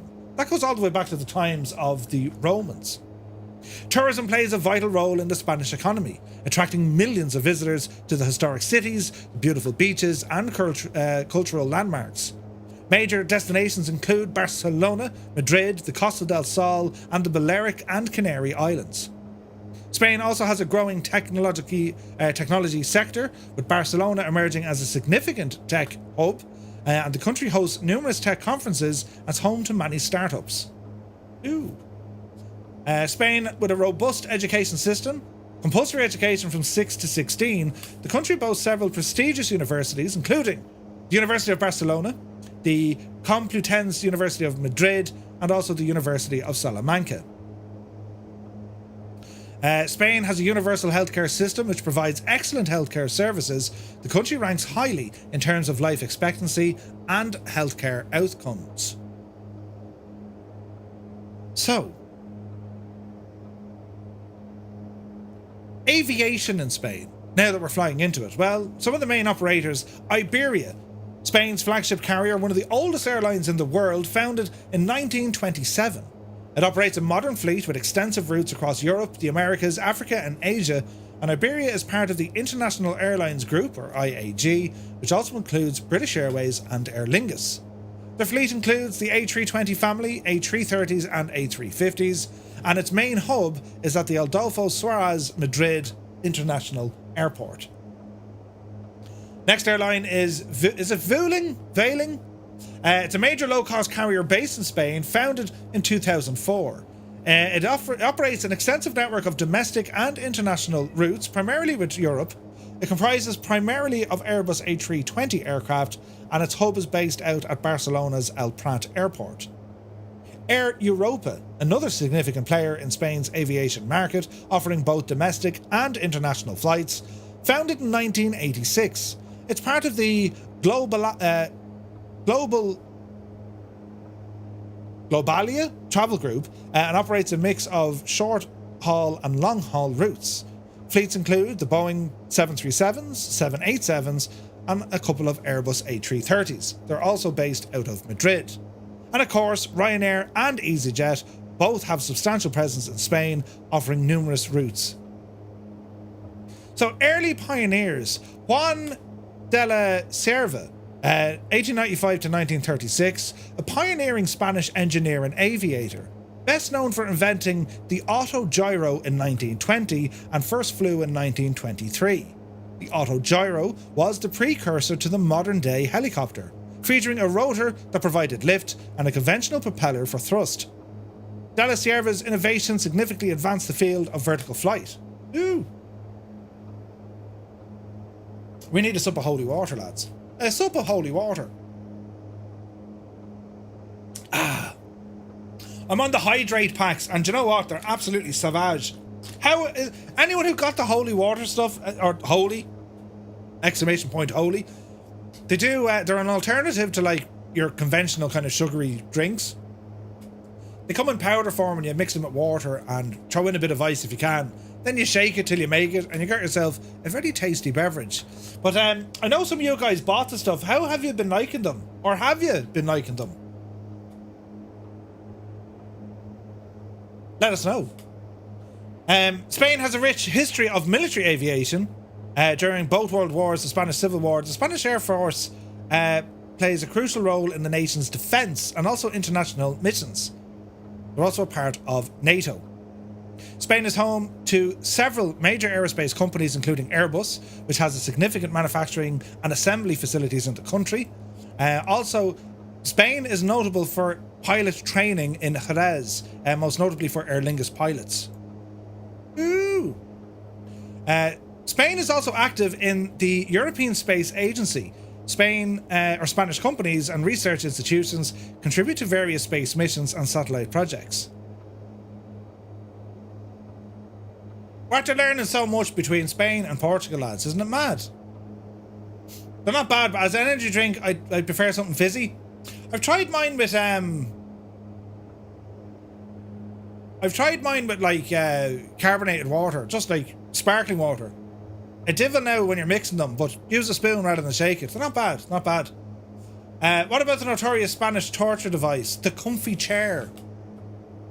And of course, spaghetti westerns. For there are many spaghetti westerns.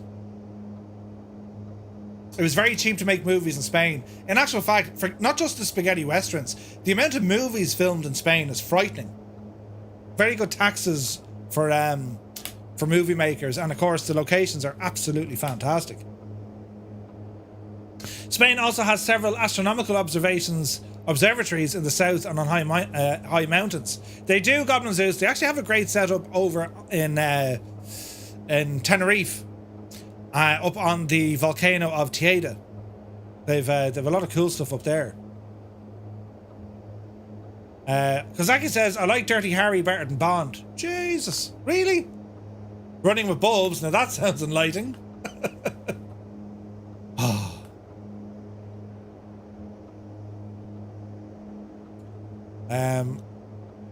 Hey, Ian Fisher's here. Good to see you, Ian. Hope you're well, man. The Ripper 1975, Murph, he says, just came to your stream. How good do you find the shorts? How does it feel? Can convince, although it is shockingly ugly, but it has character, and character goes a long way. It's a nice airplane. It's fairly solid, to be honest. It hand flies nice. It has an interesting characteristic. When you pull the power, it's like a giant air brake, and it just wants to drop out of the sky. It's an awful lot faster than I thought it would be. I mean, this thing, we can get her up to about 190 knots. But lipstick on a pig. Yeah, it's you know what I mean? It's a most unusual looking aircraft. But Inibils did a great job. It needs a patch here or there. The autopilot is a little bit messy. There's a livery that's not fully complete. But it's good. It's good. I made an observation mission in Tenerife and Calar Alto, south of Spain, in these astronomical observatories. Oh, nice. Don't be caught with your shorts down, right? Hey, Spice Bazaar, good to see you. There's some cool pictures of the one in the Pyrenees. Nice. King Ari, good to see you. What have I missed? We were talking about James Bond there for a while. Brilliant. Absolutely brilliant. Now, we are approaching Lima Echo Sierra Alpha. This is our second stop of the night, and the one just before we get over to Madrid. How are we going for time? 10 o'clock. The next leg, we're going to keep the old power up on as well. Do you know? The autopilot doesn't seem to hold altitude at all. It seems to fluctuate. Yeah, so I'm using Flow. Flow will do a better job, which is grand. Realism on the Skyvan red lines at 175. Ooh. Tarner says, I can't get the autopilot to work on the version 2 A320. Really? Dermot Gannon, good to see you. MDA 009, welcome in, dude. Happy Tuesday. Favorite Western? Jesus. I don't think I have a favorite Western. My favorite kind of, if we were to put the whole genre there in terms of like the Old West, it would have to be Deadwood. I loved Deadwood. Deadwood was a brilliant TV show. It's a sweating. Timothy Oliphant, it was brilliant in that. I thought that was just it was a great television. Deadwood is awesome. Yeah, it was awesome. And like they made a movie of it then later on. Does Back to the Future 3 count as a Western? Body. Back to the Future 3 was great. No, there's like, look at Westerns now. My dad and Mr. Two-Tone's dad, like they're huge into Westerns. Mr. Two-Tone's dad more so. Huge into them. Do you know? Anything with John Wayne in it. Or Clint Eastwood. But John Wayne was more that was his bread and butter, really, wasn't it? But yeah. MD, I hope you're keeping well, man.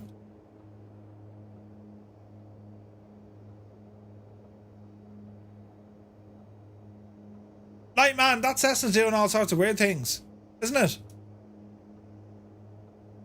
The Mitsubishi's doing well. I've been really impressed with the scenery. So we've transitioned now from Portugal into Spain. And it's kind of nice. We're high up here. Got mountains ahead of us. They're about 10,500 feet. We're going to have to climb up to them. We're going to have to eventually get up to about 10,000 feet. But at the moment, I think we're okay. I like Western movies. Also the Italian ones. Not strictly a Western, but the Three Amigos. Three Amigos.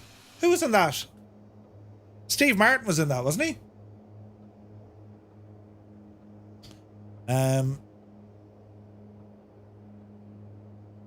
Oh, Chevy Chase as well. Yes. Yes. Yeah, that's a mad one. Awesome film. Haven't seen it in years. Okay, we got a choice of runways here. We're going to go for runway 21 as this is Salamanca. Salamanca is off here on the right hand side, look. Is there photogrammetry there? No. So that's Salamanca. Huge city. So autopilot coming off. We'll turn out here to the left. Murph, do you have an actor or actress that's just because they're in a movie? Not really. Like, I wouldn't watch a movie because, well, in saying that, usually anything with Denzel Washington or Russell Crowe are a good movie. Usually. Tom Hanks as well. Kirk Douglas, also good in Westerns. I can't put Marston's surname because the bot doesn't like that word. Martin who? Who's it? Mrs. TPHI, good to see you. Very happy Tuesday. What avionics display do you have for your view screen? This one here, this is the Rambog wheel. The Rambog moored wheel. Exclamation point wheel. And you'll see it. It works with flow. Master and Martin Short. Master and Commander. Oh, what a movie. That's one of my favourite movies. Here we go. Now look what happens, right? I'm just going to take the power out. Look at the speed. That's insane. We've dropped 50 knots in about 4 seconds. It's nuts. Hey, Filthy, good to see you.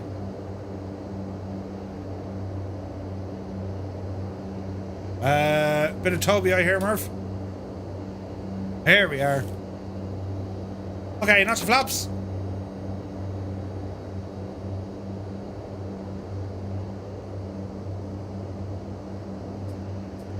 All right.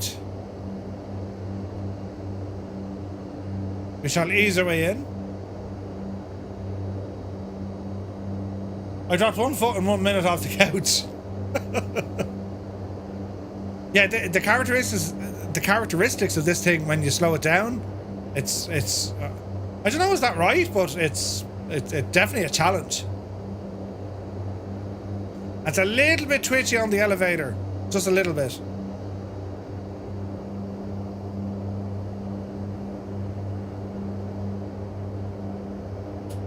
Okay, fast full, short-ish kind of a final. Easy now.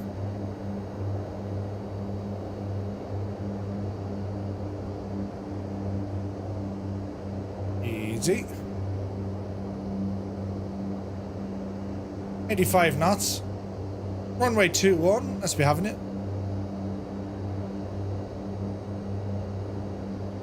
I'm trying to work on getting a softer landing because once you kill the throttle on this thing, it just drops. Easy, easy. Jesus, 167. A little bit better. Not by much though. Okay, on the brakes. That's in.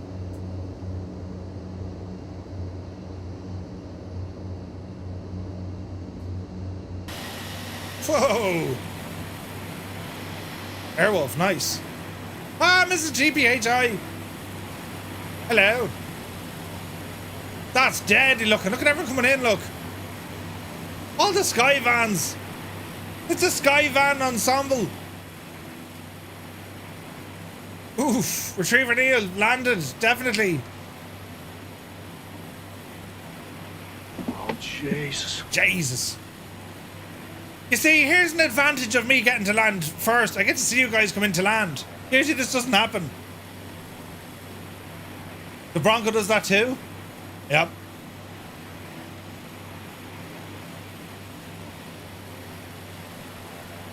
That looks awesome, everyone coming in, doesn't it? Beautiful.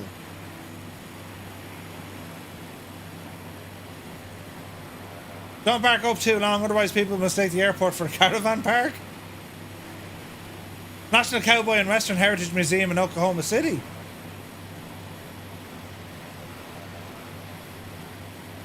Nice. Alright, sit tight here for a moment. Check your fuel as well, lads. Now, what did we actually burn there in that entire flight? Fuel flow. Where's our fuel quantity? That's electrical. Here's our fuel quantity. Jeez, it's not much. 30% so far? That's not bad. Okay, so our final leg is going to take us into Madrid. We have 93 nautical miles. And just to give you an idea, the first leg was 96, that second leg was 77, 93.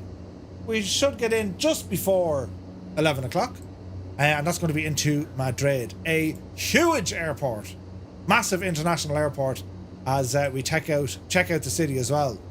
So same crack again, lads. Rental power, red line it. And we have to climb quite a bit here as well. 10,000 feet is what we're going to need. We'll be grand though, lads. It'll be grand. There's Gregor, Wildcat, nice. BMU is coming in. There's Tarnish, Firehand, and Kozaki all coming in. Druid Zeus is ahead of us. 1 o'clock local time. Brilliant. Do you remember that? Was it Formula 1 with Juan Pablo Montoya? What would Juan do, Juan, if Juan had to Juan? Do you remember that interview? Deadly. Juan.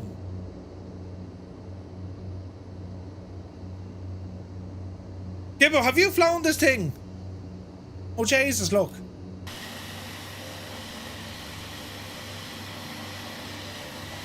I know what, like... I can actually sense what Gibbo was thinking without me even thinking it. Right? Oh, Jesus. Look at this state of that morph. Like, do you know what I mean? Or maybe, I could be terribly wrong, but I doubt it. To be like... Nah, I have some self-esteem. Oh, that's terrible. That's not mine. I'm just flying it for somebody else. Yeah. It's kind of grown on me. It looks nicer at the front now. Do you know? It's just mad.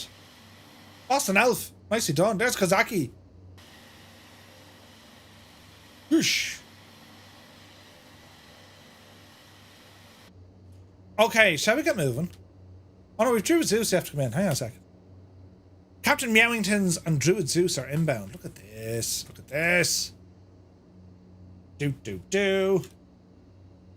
Despite its looks, it's surprisingly fun to fly. It is, Muse. It is. Looks aren't everything. Personality goes a long way. Can I get a refund? No, there's no refunds. Jeez, there's a good few of us here, look, isn't there? We're heading on now, lads, to Madrid. This is terribly exciting. So we have Druid Zeus and Captain Meowingtons coming in.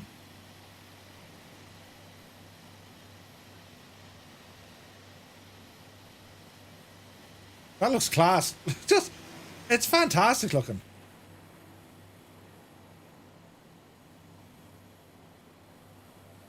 Now, where's Captain Mountains going? He's going for it. As is Druid Zeus.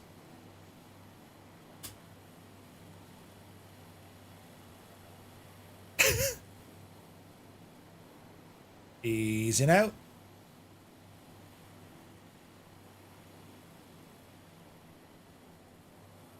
Nice. Oh, very nice indeed. Look at that, Drew Zeus. Bit of a bounce, but sure, listen, I'm having the same. There's Grazer in a plane that's invisible because it's stealth. Right, let's be having us. Orca Boy is inbound. We're going to be terribly rude. We need to get going. So we'll taxi in, and by the time Orca gets up there, we'll be ready to blast off. The way you said beautiful then just reminded me of the film with Johnny Five. Can't type the name of it because of the moderation doesn't like it. Short Circuit? Why doesn't it like short?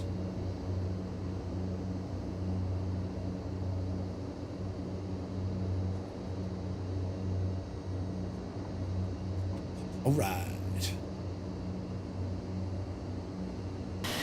Short Circuit, yeah. We got a front row seat to Orca Boy, inbound in a Grand Caravan. Nice. Straight through a Wild Muse fan. Brilliant. Is it? Is it? Weird.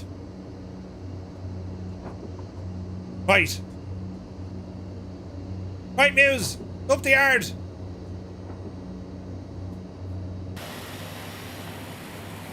And he's moving. And we're off. I'm off a little bit quicker. Oh, Jesus. Alright, speed alive.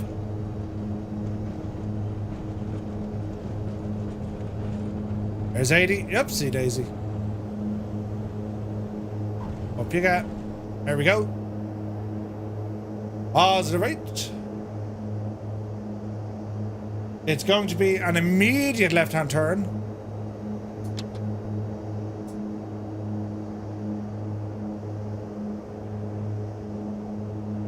That's class looking.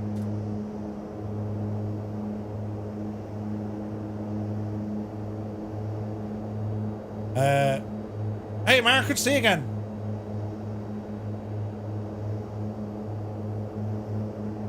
Alright. Muse is being slow as usual. Muse was trying to cause an accident. He's a devil for doing that.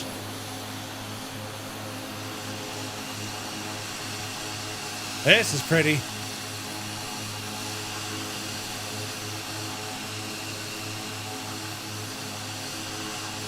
Okay, 4,000 feet-ish.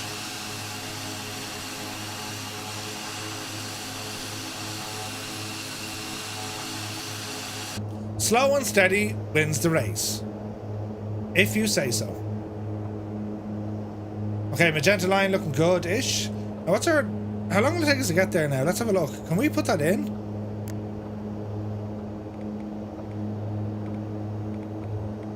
View 120. Now, how do we do... Flight plan... Okay, so we're 90 nautical miles out, right?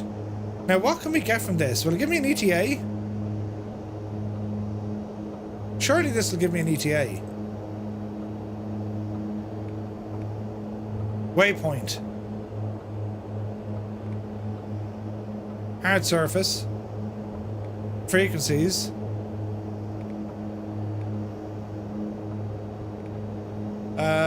Let's see here. Is there no way of getting the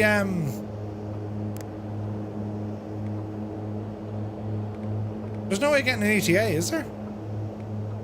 Ah, ETA. 25 minutes. Perfect. Perfect. Heady mode works fine, but doesn't like big changes. Okay. Now we are going to have to climb. So, autopilot. Give us 5,000 feet for the moment. climb at 500 feet a minute. There's a lot to be said for using Flow Pro as your autopilot.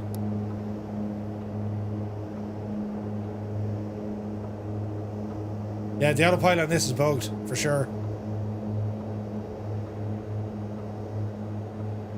Okay, we're doing well. 183 knots. 24 minutes out.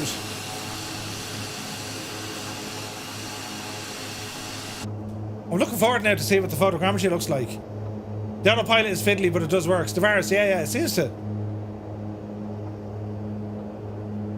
Like the short 360 from Black Box, it's not bad either, but visually this one kind of has it. There's nicer textures in this thing, you know? Driver 555.99 just dropped. I'm actually happy with what I have at the minute, so I'm going to try and keep this as long as possible.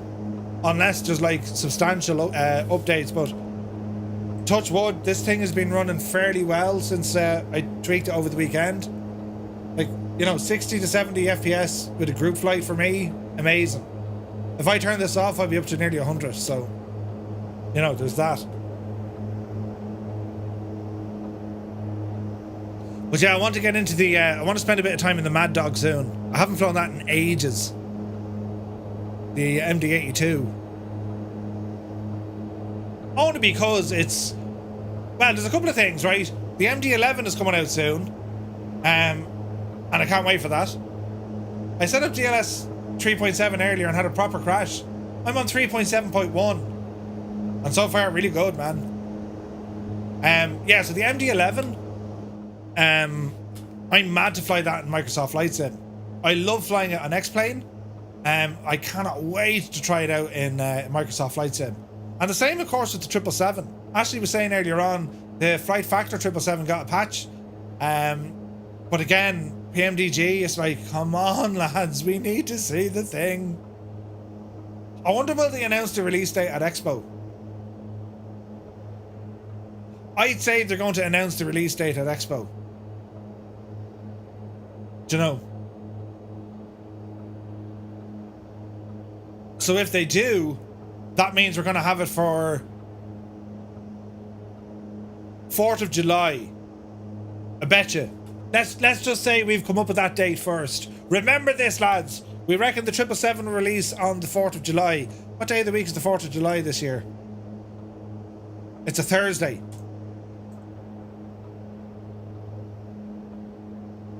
A rumor says November. What? They're hardly going to wait for the next... Jesus, then they could, but...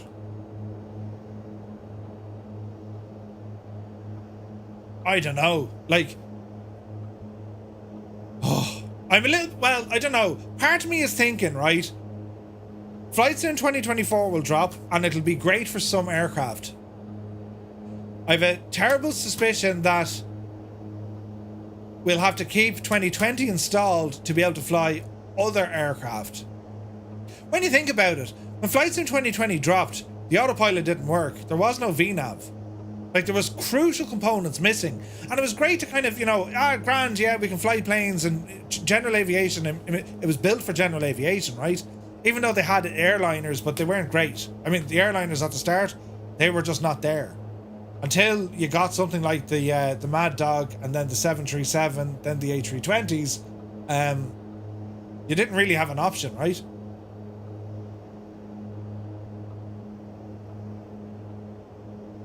So, yeah. What are you looking forward to more between aircraft? The MD-11 or the Boeing 777? Because they're the next airliners out there. Unless we look at Just Flight, of course, at the classics being the Fokker. Just saying they've updated the Comanche to use the KLN 90. Yeah, Captain Beanie, brand new update on the Comanche. Mr. 90 is looking for the MD-11. Or if I think you're right about 2024 needing 2024 plus shared community folder. I think so, Frank. Gibba says 777 and A380 all day long. Yeah, dude, I mean, I know you're really looking forward to that A380. Like, will you ever see daylight, real daylight, when that thing drops? Sterling says MD-11, I'm a freight dog at heart. Yeah.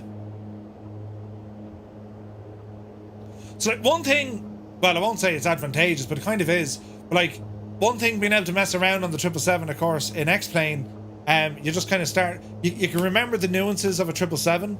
It's startup and it's very, very different to what we're used to with normal Boeing aircraft, be it the 737, you know? Cowfrog, thank you very much indeed for the follow. MD-11 as well. Yeah. Looking forward to the Phoenix A321. Yeah, great option, Captain Shark, yeah.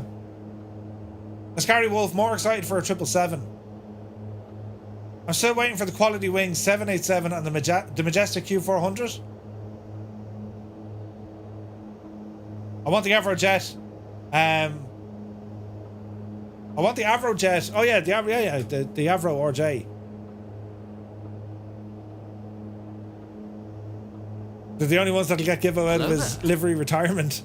Hey, Mackaday, thank you very much. MD-11, the RJ, and the F100. Yes, that'll mean you'll need to put both sims on the same drive. Frank, I reckon that's a real possibility. I hope I'm wrong on that, but like, I'd say for the first little while, you'll probably have to operate dual sims to get the most out of your add-ons.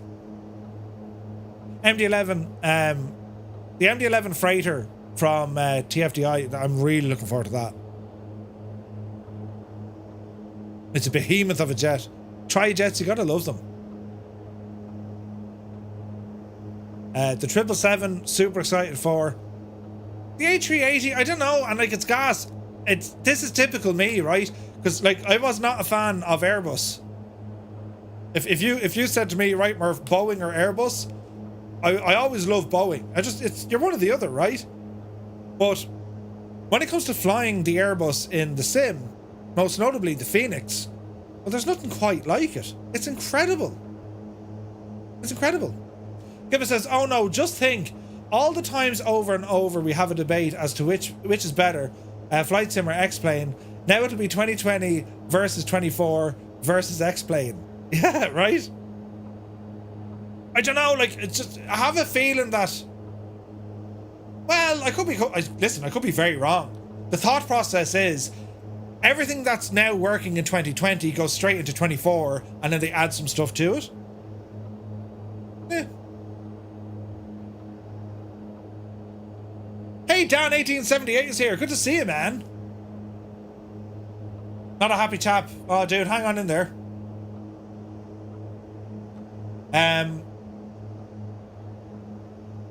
Yeah, again, like better sim. It's. I think the better sim is what are you flying, what do you want to fly, you know? Even the multiplayer. Hey, Hammy, good to see you. Yeah, like the multiplayer. Oh, Jesus, where are we going to go with the multiplayer? There's so many things that we want fixed and features added and probably stuff taken away during expansion, right? But like, I'm still super excited. Whatever date they're going to give us as a release date, I just know, like, I will be off work that day. You know what I mean? Put it back to what it was in 2020. Yeah. Hey, Johnny Aardvark subscribing tier 1, man. 40 months. Thank you very, very much indeed. Great to see you, Johnny.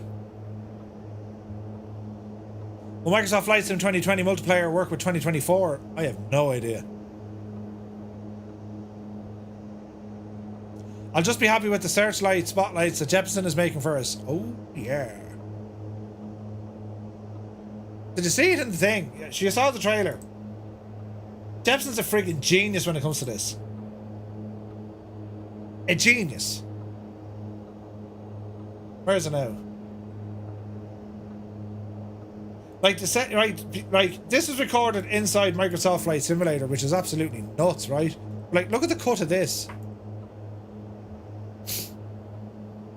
That's Microsoft Flight Simulator. What? And if you look at it closely, you got searchlights, and there is ACAC firing. And if you look very, very closely over me head, there's a searchlight. There's actually paratroopers in the sky. Look very closely, you'll see it. Right? We're going to be checking out the scenery on Saturday when we do our D-Day flight. Can't wait for the Flight FX Avanti, the P180. That's got to be soon as well. Is there a bat signal? Jepson, could you do a bat signal? That'd be class. Gibbo, were you here earlier on? Favourite Batman? Not movie now. Who was your favourite actor who portrayed Batman? Going to be with the cadets on Saturday? Oh man, I missed by 30 seconds. That's all, brother. And another DC-3 flying directly over me house. No way! There's a link there on Discord. That's all, brother was flying over Normandy there today. Michael Keaton, yeah, we agree. Best James Bond, Gibbo. Jesus, we need to climb here again.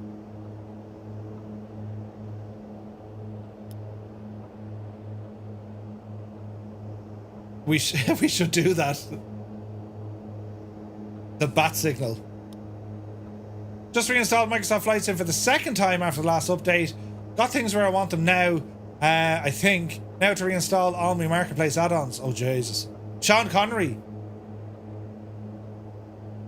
He's definitely up there. For me, it's Daniel Craig, then Connery, then Brosnan. Jeez, look at this. This is phenomenal scenery, isn't it? This is all default. We're on live weather now. We're not on live time. Where exactly are we? We're halfway there. Over this mountain ridge, we'll be heading towards Madrid. They flown down from Duxford straight over London heading south. I heard them and knew it was something epic going over. Oh, dude. There's 2 or 3 of them, I think. That's all, brother. Like, they flew all the way in from the States. Not bad for an 85-year-old plane. Do you know what I mean? Or 84.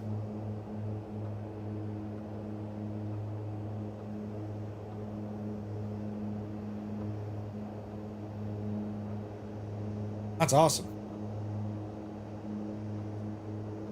Yeah, I'm looking forward to seeing now what this photogrammetry's going to do up the road. You know? Yeah, there's no overspeed alert. It's odd, isn't it?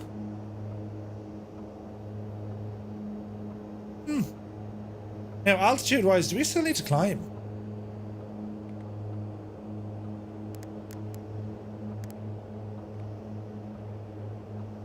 We'll kind of be all right. 10 minutes out.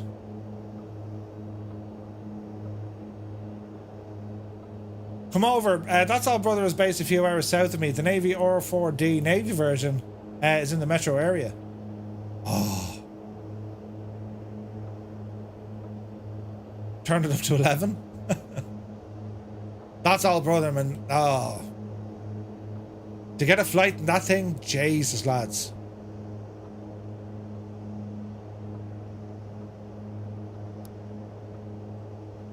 Continue to climb.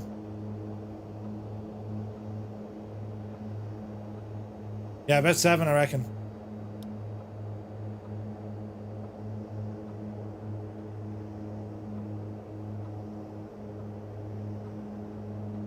All right.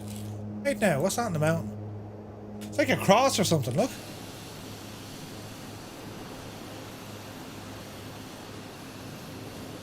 It is, there's a cross up in the hill.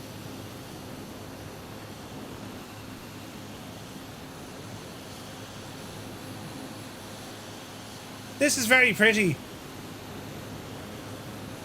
Time of day, Murph.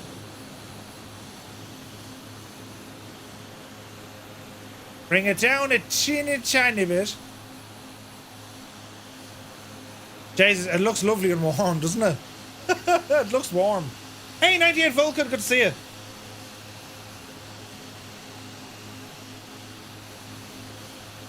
How's the flying shoebox? It's flying really well. It's an awful lot faster than I thought it would have been.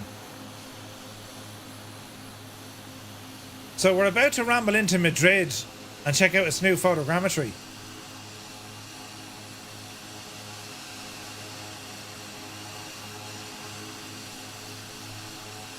Nice. The Holy Stone of Clontarf is a class 3. A class 3 relic.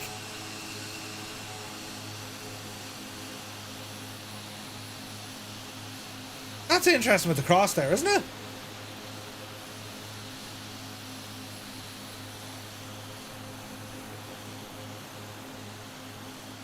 Very interesting. 75 years ago, June 6, 1944, That's All Brother led the main airborne invasion over Normandy. Piloted by Colonel John Donaldson, the plane led over 800 C-47s that dropped over 13,000 paratroopers. Yeah. 80 years. 80 years this year.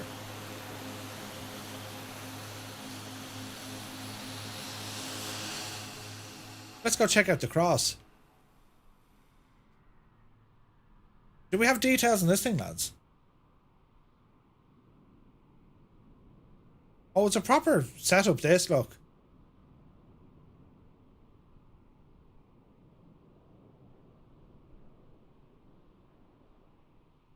Is that a landmark? Does everyone have that? It's mad looking. That's cool looking. Even have football fields. That's for the... Yeah, what was that in Father Ted with the soccer? The World Cup or something. Right, we're over the hump. Altitude, drop it right down now because we want to see some of this photogrammetry.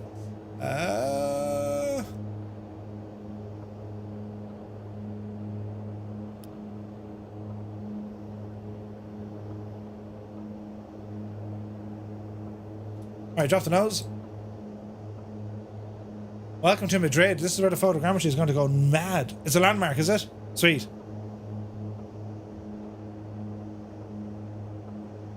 It is supposed to be photogrammetry, isn't it?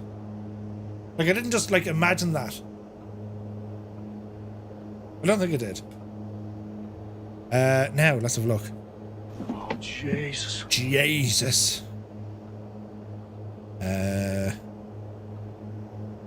Yes. And we'll do one of these, maybe? Something to do with the Spanish Civil War. Controversial. Oh, really? Ah, right. Wait, now, that isn't where Franco is buried, is it? Is that... Because there's murder going on over that as well, I think. I think it is. Hang on there now. Bit of music, maestro. As we ramble on here into Madrid.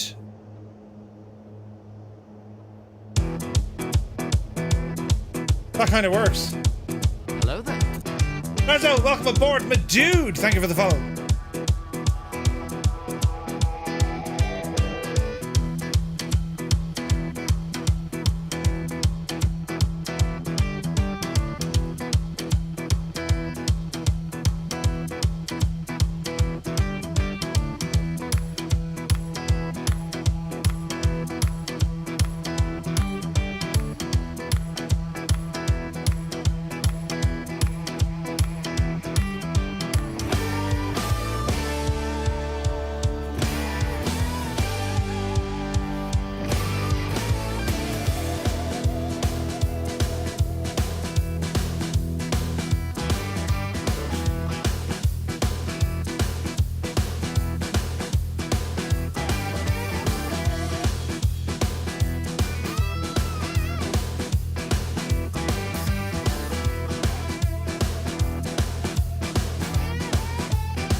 Rock God, thank you very much indeed for the follow. Welcome in, dude.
Rock God says, howdy from Las Vegas. Hello from Tipperary. Good to see you, man. You're very welcome in. Jesus, look at the size of the city, look. This place is huge. Huge. So we're going to ramble in here and start exploring Madrid. Because this is all photogrammetry, right? It's absolutely massive, isn't it? I think something like that will give us a good kind of a view of what's going on beneath us. And this should be interesting. It's just vast. It's huge.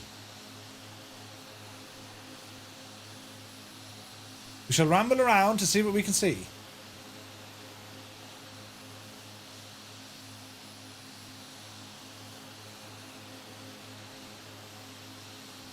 It's a bit green. Porto was, well, at this stage, Porto was way better. It's not terrible, but like, it's... Give it a few minutes to see what it can do.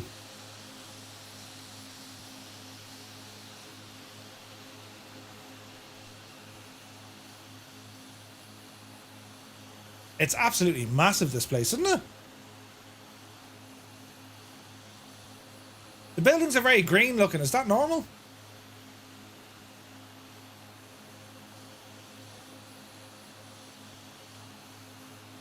Cool, look at that roundabout. It's huge looking.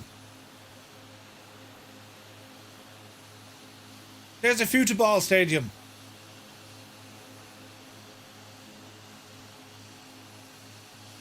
This is quite impressive. Looks off. Yeah, it's like there's a green tint or something in it, isn't there? We'll put direct sunlight on it just to see if that changes it a little bit.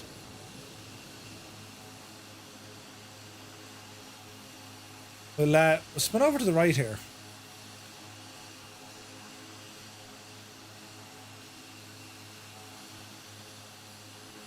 Post-apocalyptic Madrid. It's vast, isn't it? It's absolutely massive.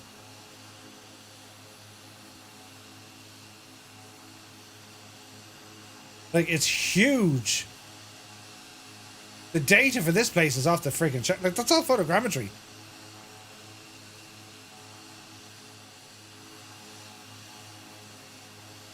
You think Cord is huge? This is bigger. Oh, wow. Look at down there. Look at the detail. Yeah, that's beautiful. Look at the size of the graveyard. Jesus, it's massive.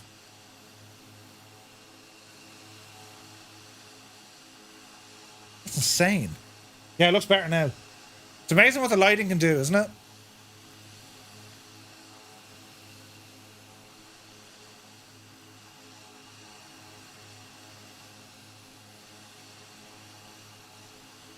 Take a long time to walk around this place for sure, man, for sure. How many people are in there? Or how many people are dead in there? All of them. Imagine living in a city where medium density accommodation is common. Like, it's friggin' huge. It's vast, like. Wow, look at the parks and stuff. Ah, it's beautiful. That is beautiful.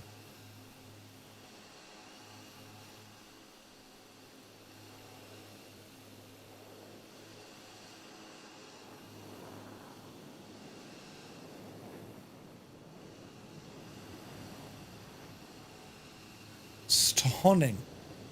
This is really nice. Now spin around. How are we looking now? Not too bad. What's it like at night time, lads? Will we give it the old nighttime effect? Oh, yes. Hang on a second. Wait now, we'll figure this one out together, lads. Ah, Jesus, look at that.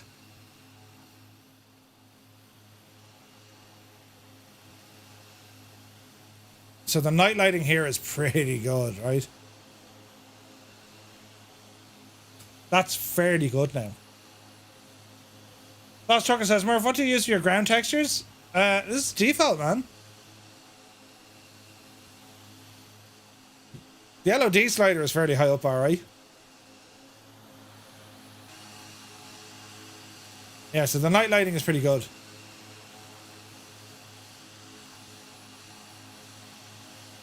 Look at the size of that city. It's absolutely huge. Look at the detail we got going on here. It's amazing, isn't it?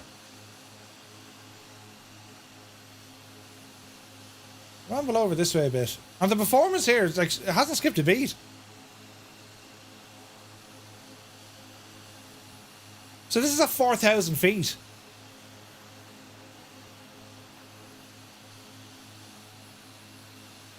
It's kind of good. Bit of tunage, I think, as we kind of fly over the place. What do you reckon? That doesn't really work. This kind of works.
I kind of like this.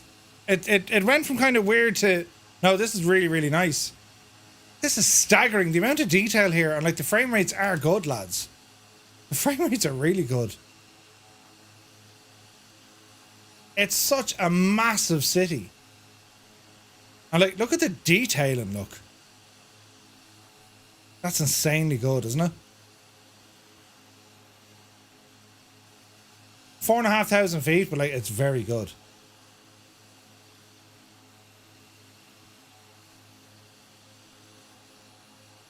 Stunning. Absolutely stunning. We're going to head for the airport. And it's a huge airport. Massive. Is that where Real Madrid play? It has to be, right? Let me look at the size of the stadium. What's their stadium called? Real Madrid? The new camp, that's in Barcelona, I think, isn't it?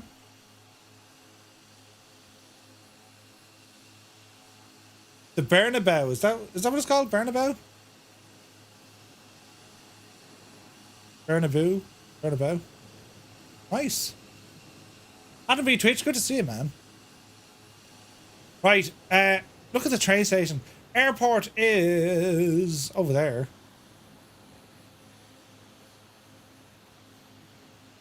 Holy crap, look at the size of the airport. Jesus. Right, we'll follow airlock.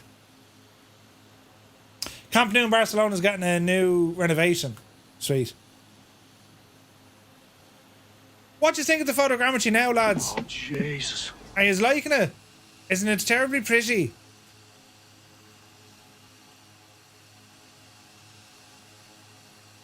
I have to say, that's kind of decent now, isn't it?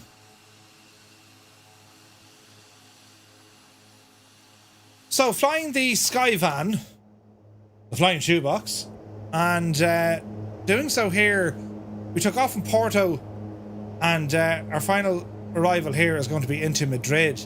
I've been very impressed with this new update. Credit where credit's due. Nice work, Asobo. Yeah, it's really good, isn't it?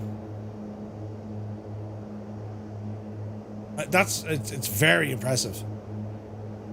Like the scale of the city, it's sprawling, like it's huge. The Skyvan can move, indeed.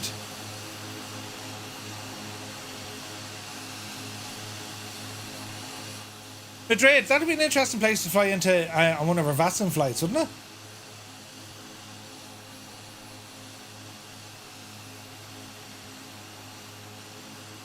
Right, there's a gang load of people over there, so we'll go to where they are.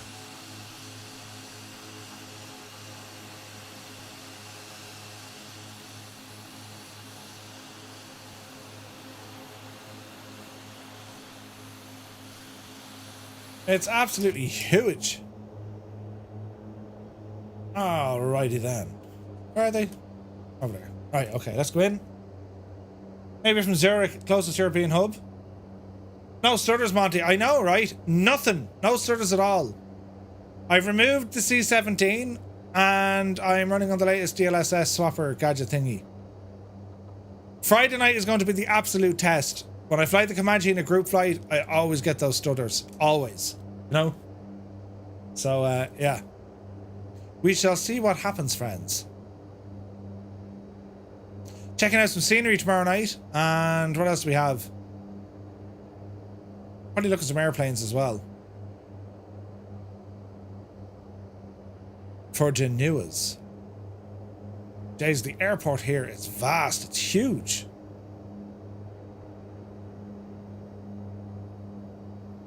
Couldn't tell you who makes this one. This isn't a default one. So we'll have a default airport. I've payware one. It's old though.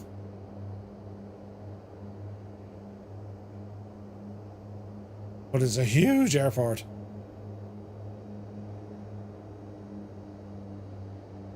Alright, easy now.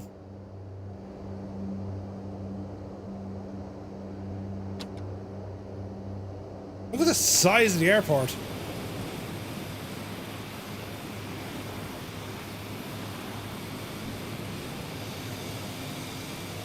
Each terminal has its own tower, look.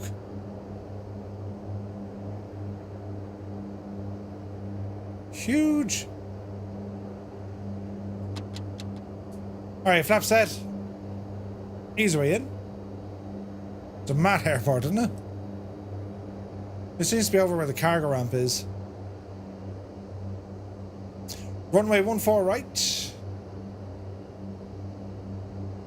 The airport is pink for Frank? What? Easy. Easy. Easy. There's a better landing. 78 feet, we'll take it. Flaps in.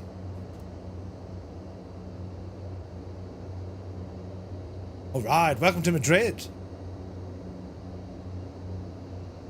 The shorts proved faster than I thought. Lagged well behind in the DA42. This thing is way faster. I didn't think it was going to get the speed out of it at all.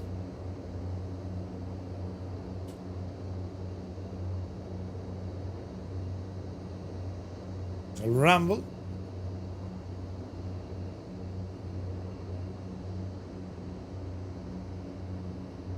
That's Grazer. Whoosh.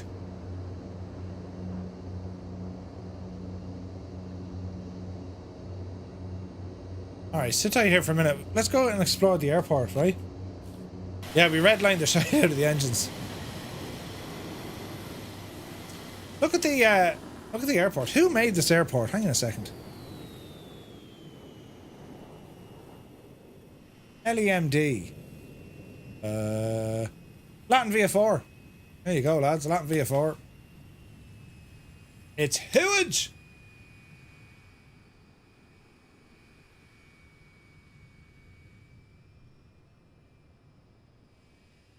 It's absolutely massive. This is only one part of it. I can't tell you when Terminal 2. I can't remember when this scenery was last updated. It's an old scenery. I picked this up at the same time I got Barcelona, so like that'll tell you. No tower interior. Like it's absolutely massive. And you can see now there's a couple of changes made since the... Oh, look at that. It's an MD-82, look.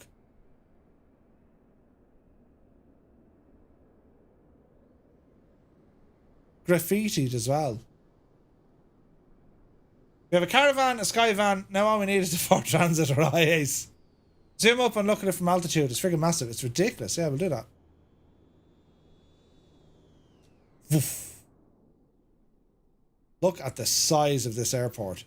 Jesus, lads. That is absolutely friggin' huge. Isn't that nuts? That's insane. What's over this side? It's gargantuan. It's huge.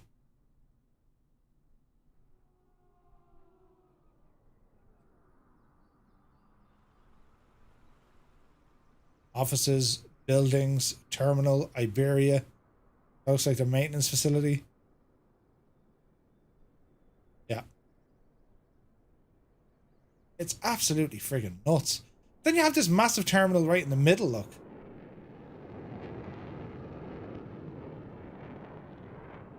And look at this. Oh, that's pretty.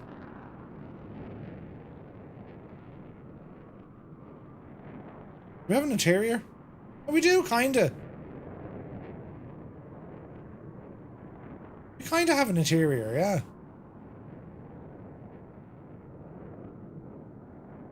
Like, it's staggering the size of this place. It's absolutely massive.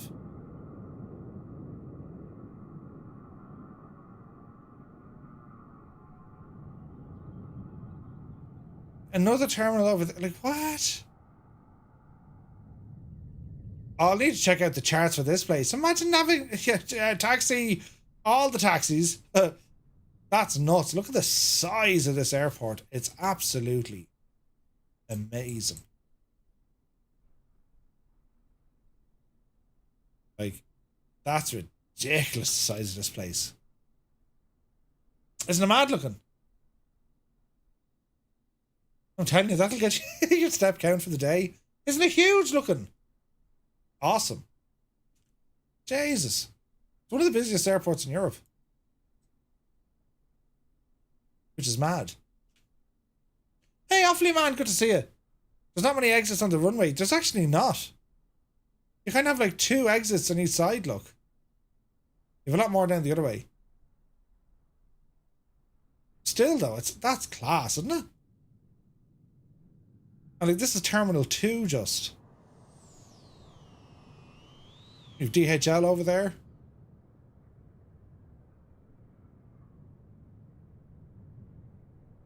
I imagine there's FBOs here as well. Now, here's an FBO here, look. Got signature here? Iberia Cargo. Oh, Jesus. WFS. TNT. They're dynamite. DHL. Ah, lads, it's huge, isn't it? The default one looks very good as well. Yeah, I think the default one is a handcrafted one. And here's everyone who flew with us. Look at that. A great bunch of lads. And the scenery's doing all sorts of mad stuff. Jesus. Jesus. 5th biggest airport in Europe, I believe. behind Heathrow, Amsterdam, Charles de Gaulle, and Istanbul. It's massive. We gotta fly into this place soon on VATSIM, lads. It's massive. They'd well be able to accommodate us flying in, wouldn't they?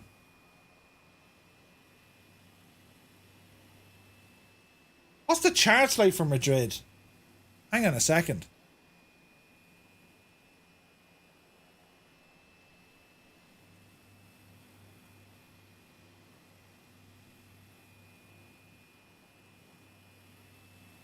Hang on a second. Right? And who? It's like there's like it's as if there are like 2 different airports in it. Taxi routings, like sweet llama, J. Like look. Alpha 18, Alpha 19, Alpha 20. That's nuts.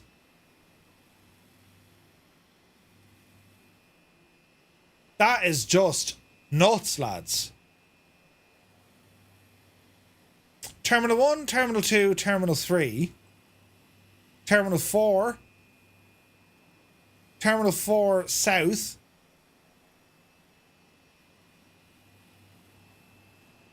that is just insanely big, isn't it? I will have to do a flight at VATSIM. Defo. Right, lads, that shall do it for this evening. If we're doing VATSIM, count me out. Firefly Air, or Firefly 235, Taxi Alpha, Bravo, Charlie, Delta, Echo. And all of the above, yeah. That's awesome. Well, as this, I want to thank you all so very much indeed for flying along with us tonight. That was fun. This aircraft is really, really good. I'm really, really happy with the latest update for the cities update for European Cities version 2, Iberia. They've done a great job here they've done Barcelona, Madrid, and Porto. And then there's a few around the south of France as well, including Monaco. So we'll have to check out them on an upcoming stream as well. Lots of fun, though. So we're on tomorrow. Don't forget, lads, tomorrow we also have a dev stream. Thank you, Super Ty. I forgot about that. So Microsoft Flight Sim development team are going to be on board on their official Twitch channel, MSFS Official. So we'll be checking that out before the news, and then we'll bring you the news tomorrow night. And we'll see what the crack is there. Thursday night, we're going to be flying VATSIM.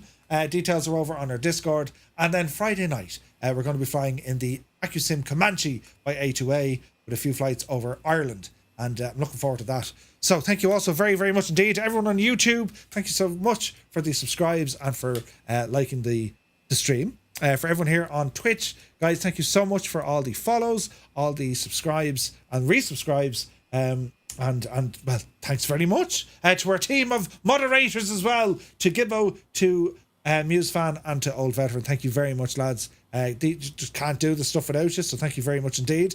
And well, that's it. For everyone else, a great bunch of lads. Thank you all so very much indeed. I'm away now to look at James Bond, listening to James Bond music. That's how this is going to roll. So until tomorrow, take care. I have a problem, Murph, straight off the bat. So I've loaded in and I've got a tug in joining me in the cockpit. Oh, right. I don't mean to sound it the way it does, but yeah. So I need to kind of move this somewhat. Now, any bills? Oh, wait. Ah, Jesus. They finally listened. Hang on a second. They finally listened. Brilliant. Ah, they finally listened. It only took about a year and a half, but they've listened.